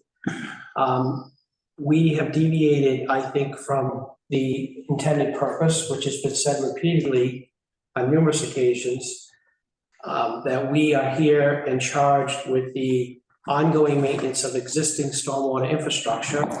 It doesn't mean that we cannot act as a supporting role to the permit granting authorities, which in this case are the Planning Board and the Conservation Commission. But I don't think this committee needs to be deeply involved with the permitting of said projects. I believe those roles are well defined in the documentation, both locally and statewide. And if you think back about some of the back and forth that we've had in the past regarding, well, we can't do anything until conservation weighs in, or we can't do anything until planning board weighs in. The planning board says we can't do anything until Concom weighs in or till stormwater weighs in. You can see where it creates mass confusion. If you take the Stormwater Committee out of the permitting process, and we are here simply as an advisory role to the Planning Board and the Conservation Commission, we can certainly give our input. The committee is comprised of knowledgeable people who have experience with stormwater, but I just think there's redundancy in the permitting process, and that's creating confusion, dysfunction, in my opinion, for applicants. Does anybody wish to comment on Zoom or here? I will, since this is personally directed at me. First of all, the Stormwater Committee was set up to represent this town and to protect the interests of its residents. Number one, key, not every Tom, Dick, and Harry that wants to have a proposal. They're all welcome as long as they follow the rules. These are available for anyone that wants to read them. These are from the EPA. The only changes that has happened is we're down to now 2 states, Massachusetts and New Hampshire, who have primacy for stormwater, which do not have primacy for stormwater, which means this committee and this town answers to the EPA. There is no other committee, board, commission, or anything else in this town who reports directly to a federal agency. Now, as far as the state stormwater handbook, that was the Bible until 2 years ago when they didn't update the post-construction runoff regulations. Needless to say, there's been a tug of war going on between between Mass DEP and EPA, because DEP keeps trying to get legislation passed to take this away from the EPA, and so far it's failed. So I think when the EPA told the DEP, update those post-construction runoff regs, they thought, well, that's going to take a while. As a result of that, 50% of the communities in the state who relied on the EPA to look over our work and let us know if everything's okay, we got whacked. Haven't been fined yet, have been told at quarterly stormwater coalition meetings. The statewide coalition meets 4 times a year. Present at those meetings are usually Newton Tedder, Michelle Vudo, and whoever else is around. There's like 5 people at EPA who see our reports. Now, a statement was made that we file that MS4 to the EPA. They don't even look at them. That statement is not true, because if I don't hear from them within a few weeks of filing, we send an EPA and say, did you get our report? And the answer is yes, we got your report and we will look at it. And they have gotten back to us with certain questions, number of catch basins and all sorts of good things. The concern I have is that, number one, the Stormwater Committee hasn't held up anything. The delay with 0 Elm Street is because we weren't included initially, okay? Today was the first time I got to see the plans, and I'm glad he brought them in, because I had requested a meeting specifically with Mr. Ferry, Mrs. Caledonia, myself, to avoid the, quorum thing, to look at the plans and ask questions. So I'm glad that he came in today with those so that we could see them and ask questions. If the intent was leave them out, it will be rubber stamped. That isn't going to happen. Anyone who knows what the Stormwater Committee has done over the years and why it was set up knows that doesn't work. Permitting is part of the process. Now, as far as maintenance of stormwater basins, I pointed this out at the meeting on the 9th. Mr. Aguirre said our charge is to enforce those basin maintenance. You can't enforce what you can't find. And repeatedly, it started with Heidi and Roz, and as late as Kerry, they have looked through the available records. They can't find plans that show stormwater basins. How do you maintain something if you can't find it? Now, another misnomer about our charges. When this town got fined in 2007, it had nothing to do with stormwater basin maintenance. It had nothing to do with filing an MS4. It had to do with a very important component, which no other community board or commission in this town is required to do by the EPA. The fine was because you have no bylaw, well, we got that. No regulations, we got that.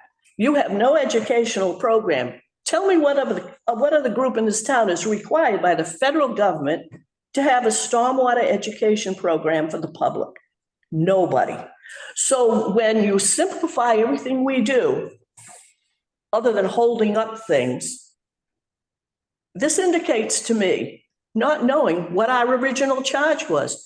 Our original charge came about because in the bylaw, it said for developments, the Conservation Commission and the Planning Board had certain obligations relative to stormwater management and enforcing the bylaw and the regs. By the time 2018 came along, when we were formed, it was because, first of all, stormwater rules and regs were not being enforced because, quite frankly, nobody had the time. The explosion of housing developments and solar farms was overwhelming. The amount of work that has to be done when you're reviewing solar farms or housing developments is an awful lot to dump on conservation with the Wetlands Protection Act, Planning Board with the rules and regs it has to follow. And so a stormwater committee was set up to, if you will, take over enforcement of the stormwater bylaw rules and regs. As a result of that, all of this filtered down. Now, when you talk about stormwater basin and maintenance, Mr. Ferry pointed out a very good point at the meeting on the 9th. Some of these housing developments have homeowners associations who don't even understand they have an obligation. Well, if we could get an inventory of all the basins out there that should be in plans somewhere, at least we could say, oh, homeowners, set that one on this list. So we'd end up with the list of the town, I'll call them town responsibilities under the bylaw. But then town responsibilities in far as getting in touch with homeowners associations and asking them to please, this is what you have to do. All right. We haven't been able to get a list. Anyone who knows where they all are and has a list. I mean, the best possible source were the plans that were submitted and approved. And as I said over the years, 3 different people very familiar with the office could not locate them. So I think there was something else that came up that I think is important for the Stormwater Committee to hear. We talked about the various issues that came up relative to the various projects before us. As we know, we got, 3 solar farms in various stages. We're not holding anything up. If anything, we're waiting because they either has to be approvals or we're waiting for, in the case of Brook Street, we now have the new set of plans. And I think really the work that was done on Brook Street since its inception by this committee goes beyond anything anyone would have expected to come about. But because of the nature of the problems down there, we've gone through all of this. And now it appears that hopefully we are at or close to a settlement as far as solution to the problem.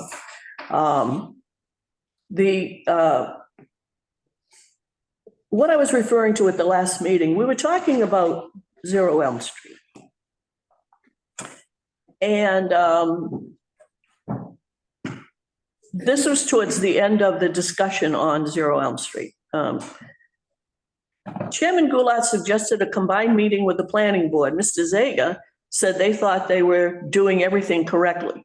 That tells me that they had wrong information to begin with. It didn't come from us because up until February, we had not dealt with 0 Elm Street. So don't know where that came about. Jim Aguirre suggested that in the future, with any applications being submitted, it must be streamlined to all 3, Planning Board, Conservation, and Stormwater Committee. There needs to be better communications and procedures. So There's nothing in here about removing the role of the Stormwater Committee in the permitting process. We don't hold up anything. We're usually waiting for others. So I don't know where to go with this, but I think it has to be clear.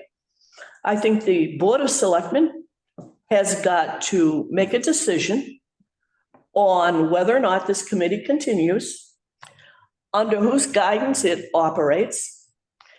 And the other thing too is, because this is a whole package deal, as was the fine we got back then, I realized back then $3,000 was a lot of money. In my opinion, any fine is too much money, especially when it's non-compliance. The fact of the matter is, you can't start taking pieces out here and pieces out there. It's a package deal. I need a commitment from the town for this committee that says, henceforth, this is the way it's going to be. Rest assured, I've got projects that have been discussed at Bristol Plymouth. There's no way I'm going to Bristol Plymouth to follow up on projects if this committee is going to be disbanded or is going nowhere. But personally, all of the people over the years that have served on this committee, representing all of the boards, if there were problems, they should have been brought up before now. And in all honesty, I have to rely on what Mr. Aguirre said a month ago to this committee. Anybody have any comments or feelings or expression? I do. Yes, go ahead. I respectfully disagree. I feel that there's an overlap in the permitting process. I feel that a lot of what's discussed here is discussed with planning and conservation. And to me, it just creates confusion. I don't think we should be part of the permitting process. I think there is a role for this committee with permitting.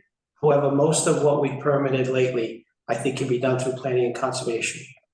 If we did that, that would free up the time that we need to go after the current systems that are in place, which we don't need to research plans to find out what they are. You can just drive through a subdivision and see what's in there for stormwater management. I feel that the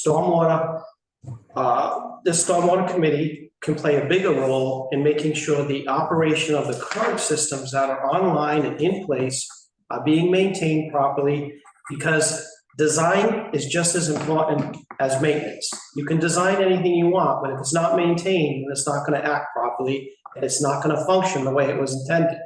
And we have completely dropped the ball on the maintenance side of things. I agree we've tried in the past, but it's gone nowhere. And we've been consumed with permitting projects that I feel should be permitted by conservation and planning.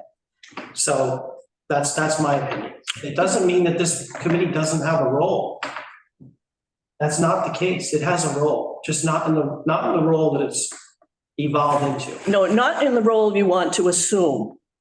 Now, I'm going to go back to the maintenance again. I mentioned this at the meeting on the 9th. I don't print these things up for no reason. I don't make these things up. Anybody who wants these, help yourself. These are the feds. One of the things we're required to do in the IDDE, which is the separate plan we're supposed to have to identify illicit discharges and so forth and so on. One of the things it requires is a basin inventory.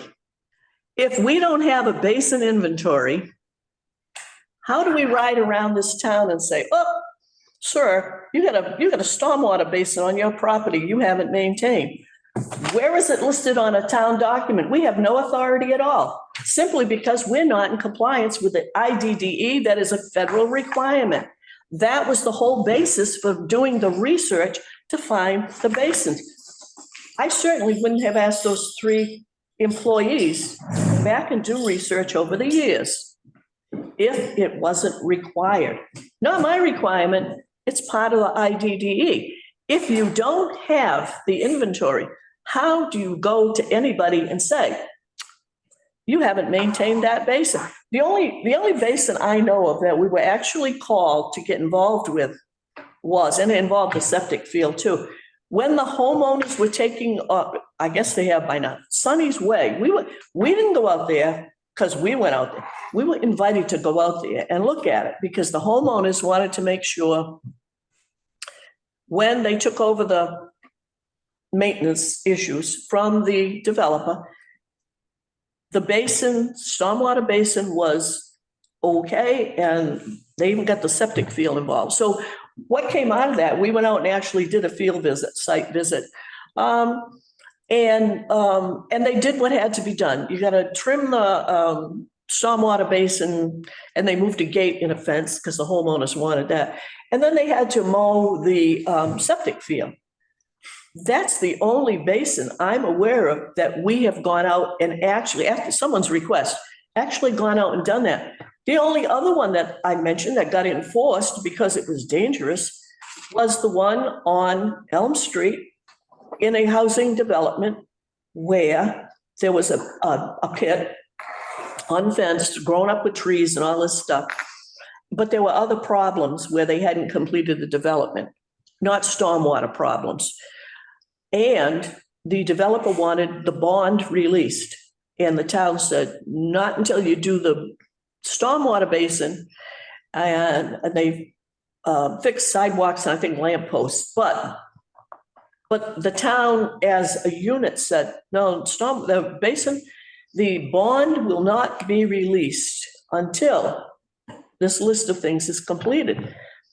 So again, how do we go out and go on anyone's property or go say to anybody, you've got to maintain the basin when we have no inventory? And quite frankly, I've repeatedly said and have told the EPA, we've been researching, trying to find the basins to make the inventory. We can't, we've struck out 3 different people, all people aware of what they were looking for, so. And the amount of time we spent today talking about things that could have been in front of planning and conservation, we could have done one subdivision today in the same time. In 1 year's time, all the subdivisions would be cataloged, we'd have a plan, and we'd know who to go to maintain these things. Is that available now? We would have to make it available. You would have to change what we do during a meeting to make that happen. We couldn't change Obviously, it. you don't want to do that. Well, that's not the case at all. Well, that's not what I'm hearing today. We gave you an example. What we did today would have been done by 2 other departments. Well, if we want to talk about all we could have accomplished, in February, had the Stormwater Committee not been left out of 0 Elm Street, that could have been resolved in February. That was not our turf. We were left out of it. It was only because Weston and Sampson, thank goodness, we had outside engineers who looked at it and said, there's a stormwater component. That's when I got the email. Okay, we need to look at it. February, March, finally today it got resolved. Had we gotten that the same time that Concom and planning got it, probably would have been resolved before February. But the other thing that's strange about that is they weren't even informed they needed to submit a stormwater permit application. That came in February. So February was the first time we possibly could have been involved with that because we were kept from it, in all honesty. But I don't think anybody purposely. We have. I think there's confusion in the permitting process, and that's exactly the point. Not on our part. Not on our, and furthermore, when you, at our meeting in March, when you said the 3 of us have to work together, now you're telling me stormwater butt out when it comes to permits, when it comes to permits.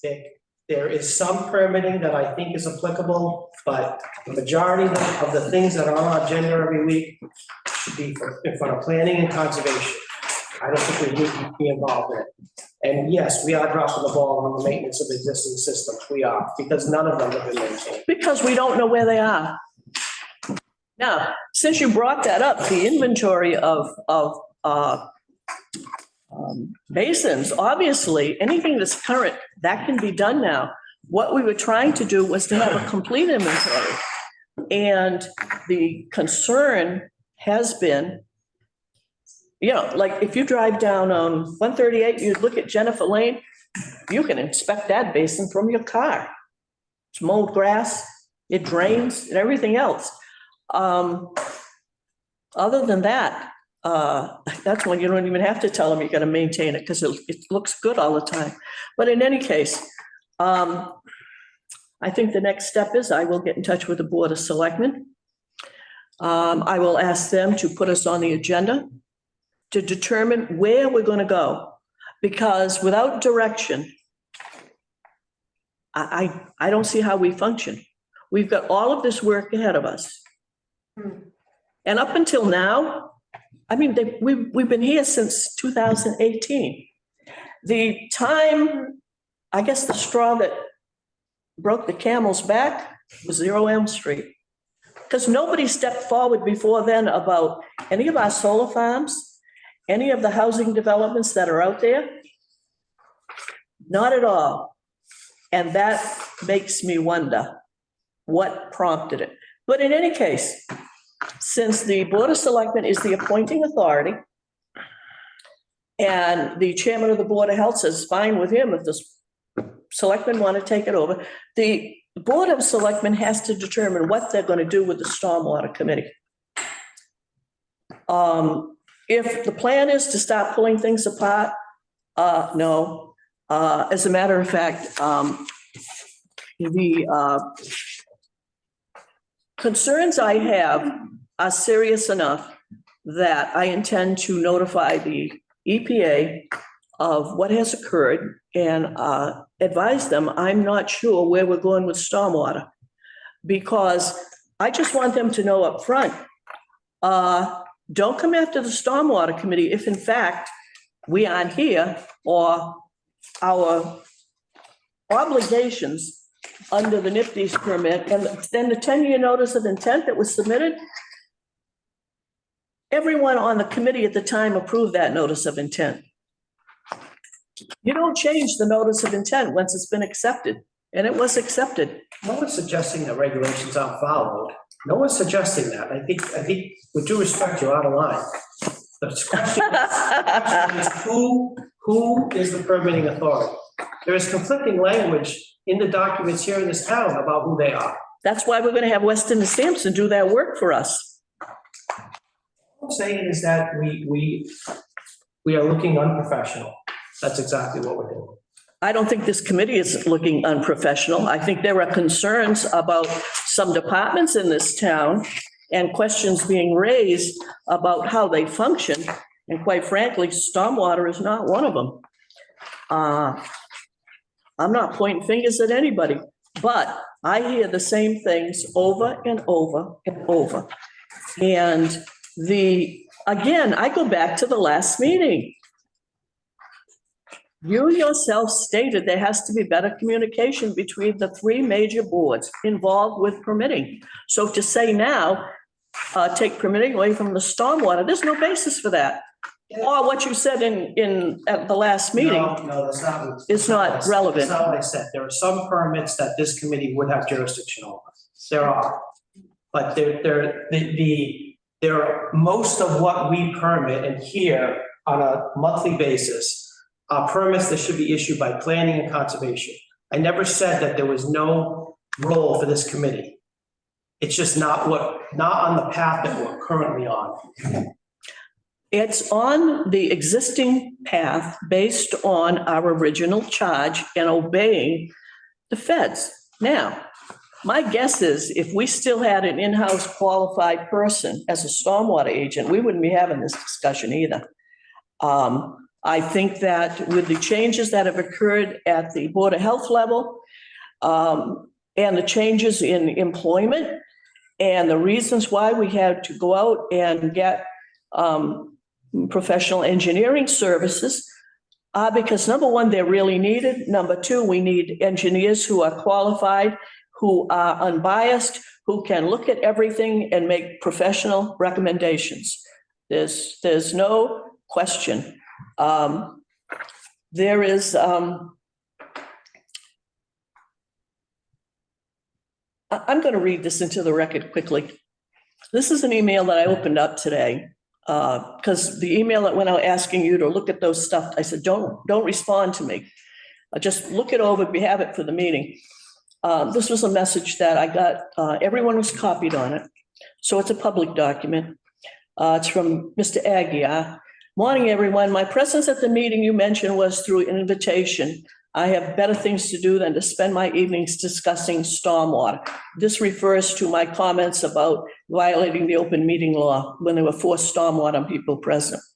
But your comment specifically said, did I show up unannounced or did I invite myself? Or uninvited. That's your comment. I had to base that on what Mike Mellon told me. I'm sorry, I can't apologize I to was him. invited. I will say what others are thinking, but remain silent for reasons unknown.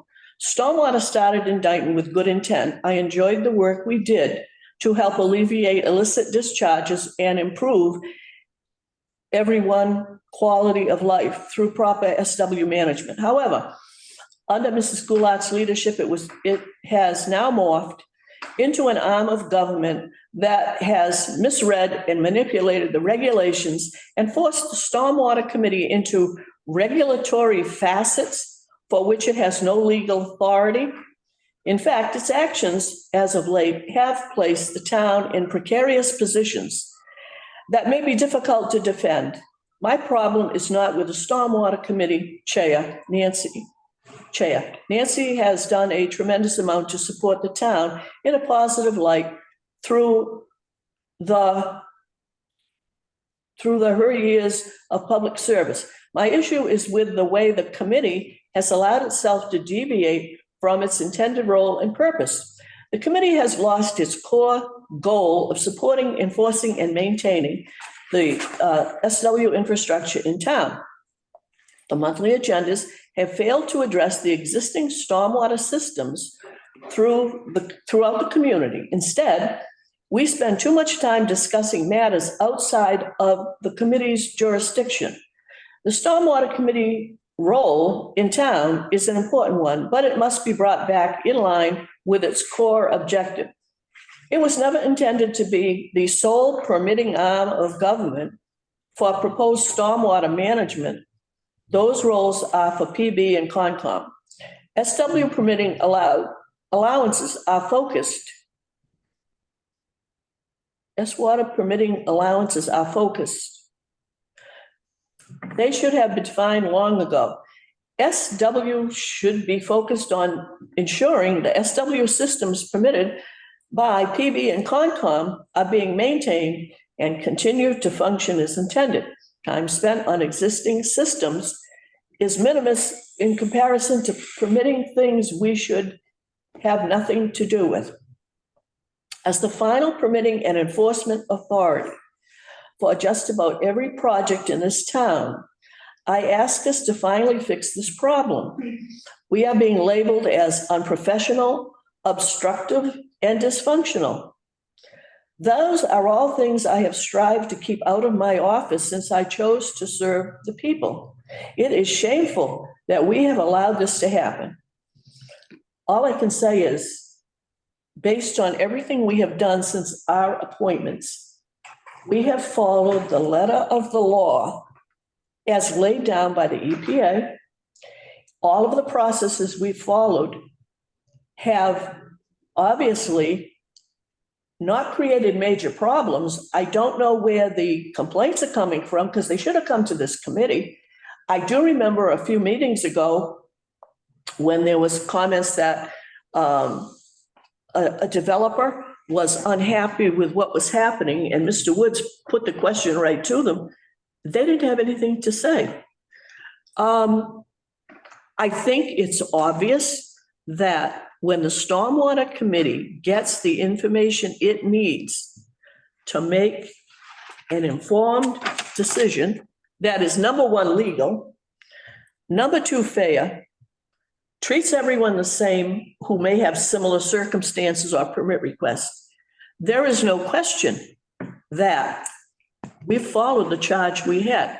Now, for anybody who watches this, because I know people watch these meetings periodically, excuse me, anyone who has been aggrieved by action of the Stormwater Committee that did not meet the requirements of the EPA's regs and the requirements that, and the plan that we stated out in the notice of intent that I think is now in its 6th year, and all of the reporting we have done, if you truly believe that has happened, please report it to the Board of Selectmen. They are our appointing authority. I think it's that important. But I also think that I think the people in this town recognize the work that the committee has done. It recognizes the value of the work that is done. It's not looking to spend more money to have somebody issue permits when you've got a committee that's done all this work, quite frankly, with no cost to the town of Dayton. It's unfortunate, but in any case, it is what it is. I felt it was fair that Mr. Aguirre be allowed to speak today. Does anyone else wish to comment?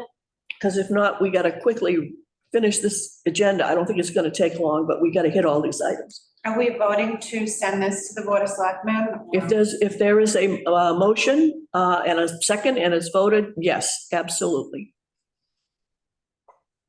I'll entertain a motion to that. Tom, What are we doing? What is the motion for? there's no motion yet. To send it to the Board of Selectmen. Send what? Send this. To ask the Board of Selectmen to meet with the Stormwater Committee and answer the question, what is the future of the Stormwater Committee? We need to know if it's going to be disbanded. I don't want to get into contracts to have work done at the school. It's kind of ridiculous.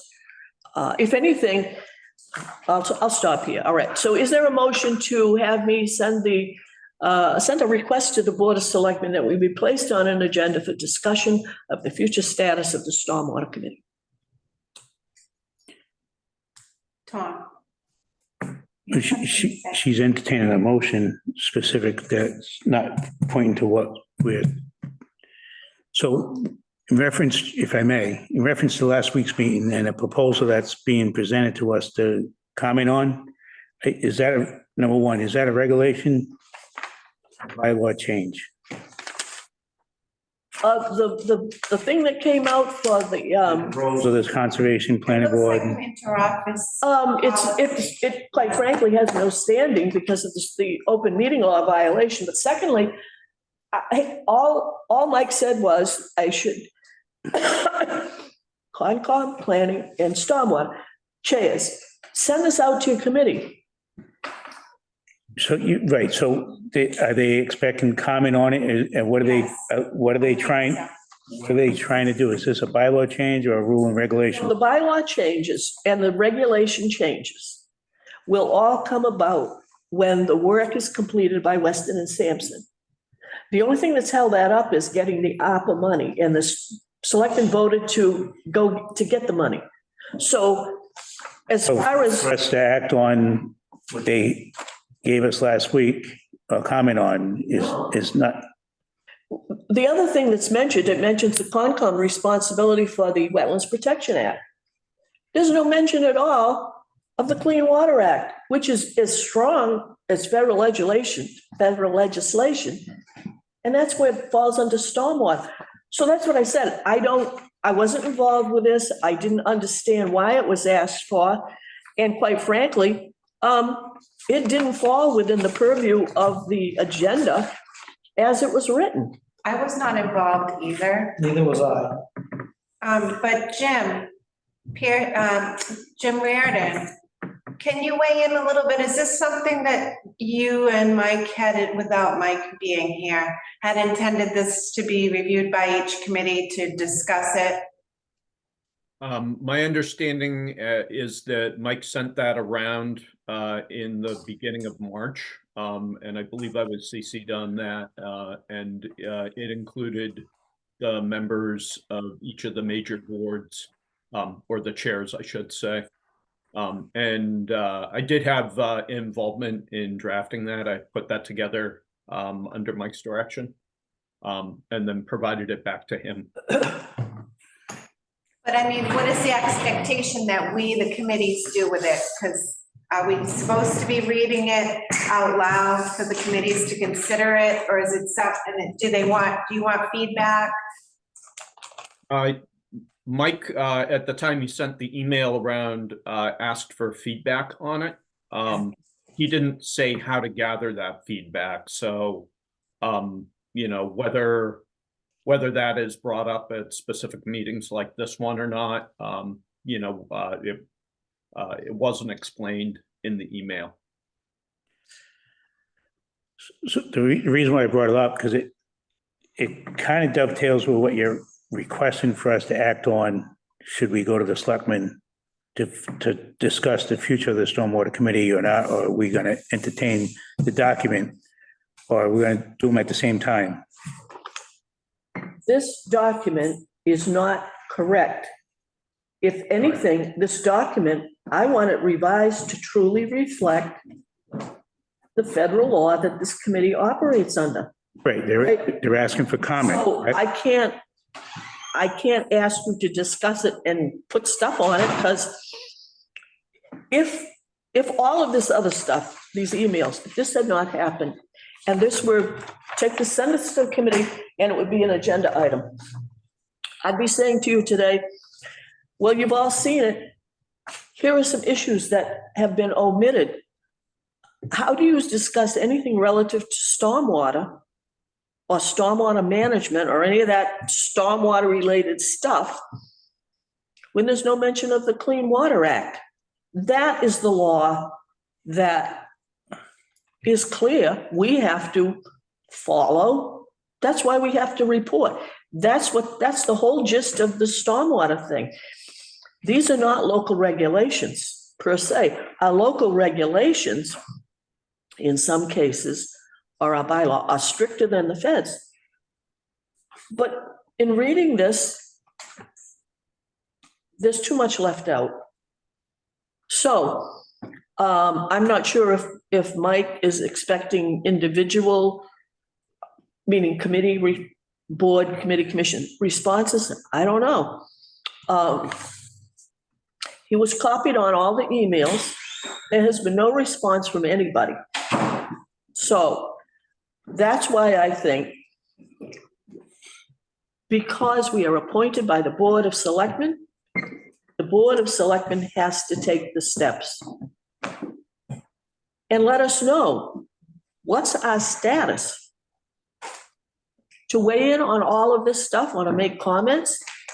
If we aren't going to be here beyond our June appointments, let's not waste time, all right? We've got, Jim Redden has his hand up. oh, I'm sorry, go ahead, Jim. Excuse me. Thank you. I just wanted to note that that I took a look back through my emails. On March 11th, Mike sent out that stormwater permitting and inspection costs policy statement that we're talking about now. And I believe it went to you, Madam Chair, went to Peter Karen, and was CC'd to myself and Tom Ferry.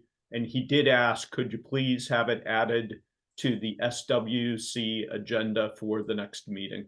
So he was requesting review of it at the meeting. Sorry, didn't remember that off the top of my head. It's been about a month and a week since that went out. Is the email dated March the 11th? Yes. Because I've looked all through my emails and I can't find anything on this until we were getting ready for the meeting on April the 9th. That's when I got it. No, there was this one on March the 11th, and there was another one that I had on March 19th. I don't know, maybe they got stuck in the server somehow or another, but I believe they both included you. Okay. Yeah. Do you want me to forward them to you? Yeah, that would be good. I'm still gonna go through my email, all of the files that I've got to find this. But the fact of the matter is, this document, as I said, all the discussion that happened on the 9th is moot.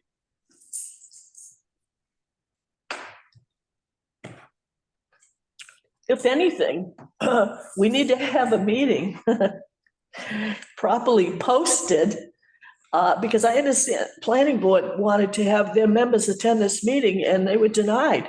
Well, if I'd have known we were gonna have 4, I could have posted a stormwater, they could have posted a planning board meeting.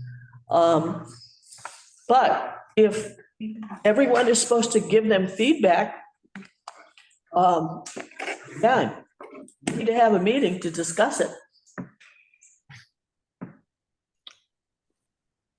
Well, they didn't want us at that meeting for obvious reasons, Nancy. I'd like to say that there's been a lot of political pandering going on here today. And I'm not here for that, and I'm not feeling well. But, you know, as far as asking the Board of Selectmen to look into this, you know, they're not making the decisions in town anymore. They don't do anything unless Mike Mullen tells them to do stuff. And everybody knows who controls Mike Mullen. He's sitting right there in front of you. So whatever Jim wants, he's gonna go through Mike Mullen. And Mike Mullen's. Mr. Woods, Please, Mr. Woods. give me a break. Mr. Woods, No, I'm telling you, that's the way. No, you're not telling anybody the truth. Woody, please stop. You can't do this, all right? You don't think the Board of Selectmen are really gonna get involved without advice from Mike Mullen?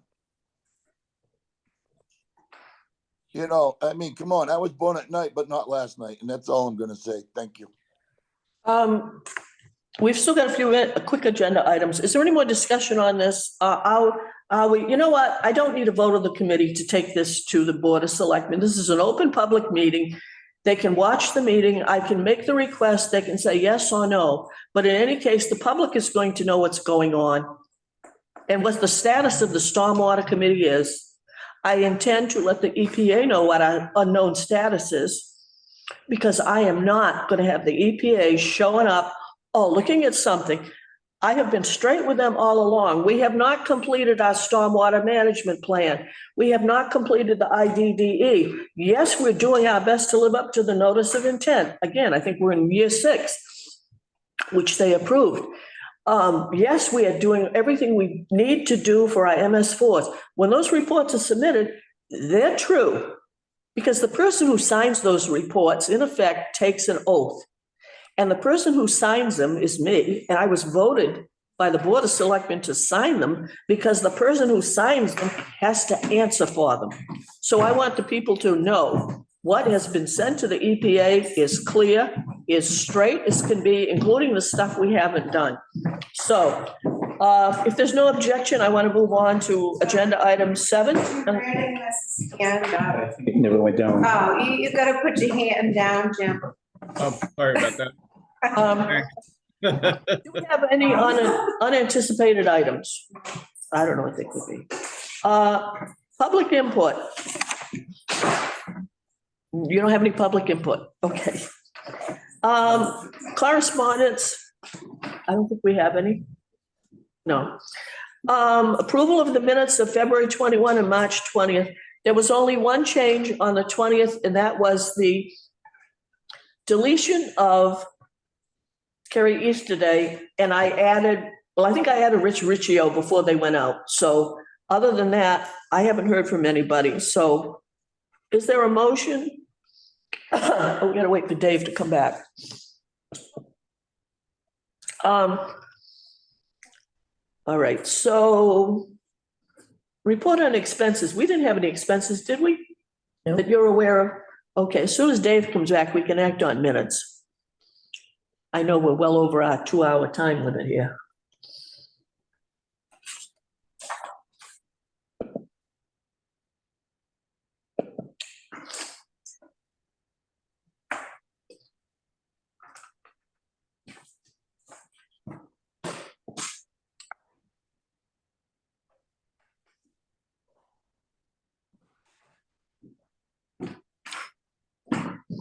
Is there a motion to approve the minutes of February 21 and March 20th? Oh. What am I doing? Motion to approve the minutes? Motion. Madam Chair, I haven't had a chance to review them, but You abstain? Well, you had the 21st. I'll abstain. Was it both, the 21st we delayed because you wanted to look at, you haven't had a chance? missed a whole, I missed time being out of the office last week. I'm sorry. All right, if you abstain, we still have a quorum. Yeah, go for it. All right, so is there a motion to approve the minutes of February 21 and March 20th? Motion to approve the minutes. Is there a second? Second. Any discussion? Nobody made.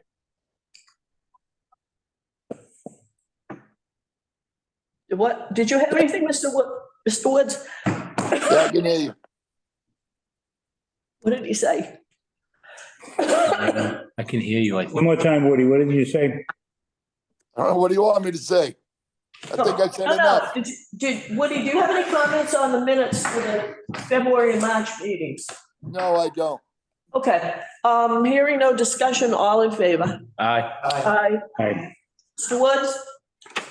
Did I? I He was said an aye. aye. Any opposed? Any abstentions? Abstain. Okay, so, Lisa, not Lisa. I'll show you how to write this, because when you do a roll call vote, you have to identify the ayes, the nays, and the abstentions, okay? Motion to adjourn. I'll make that. Somebody- Motion to adjourn. Is there a Second. second? Second on the TV. All in favor? Aye. Thank you, everybody. Thank you. Yeah. Thank you. Good afternoon, all. Thank you, Jim Reardon and James Pearson. Very welcome. No, yeah.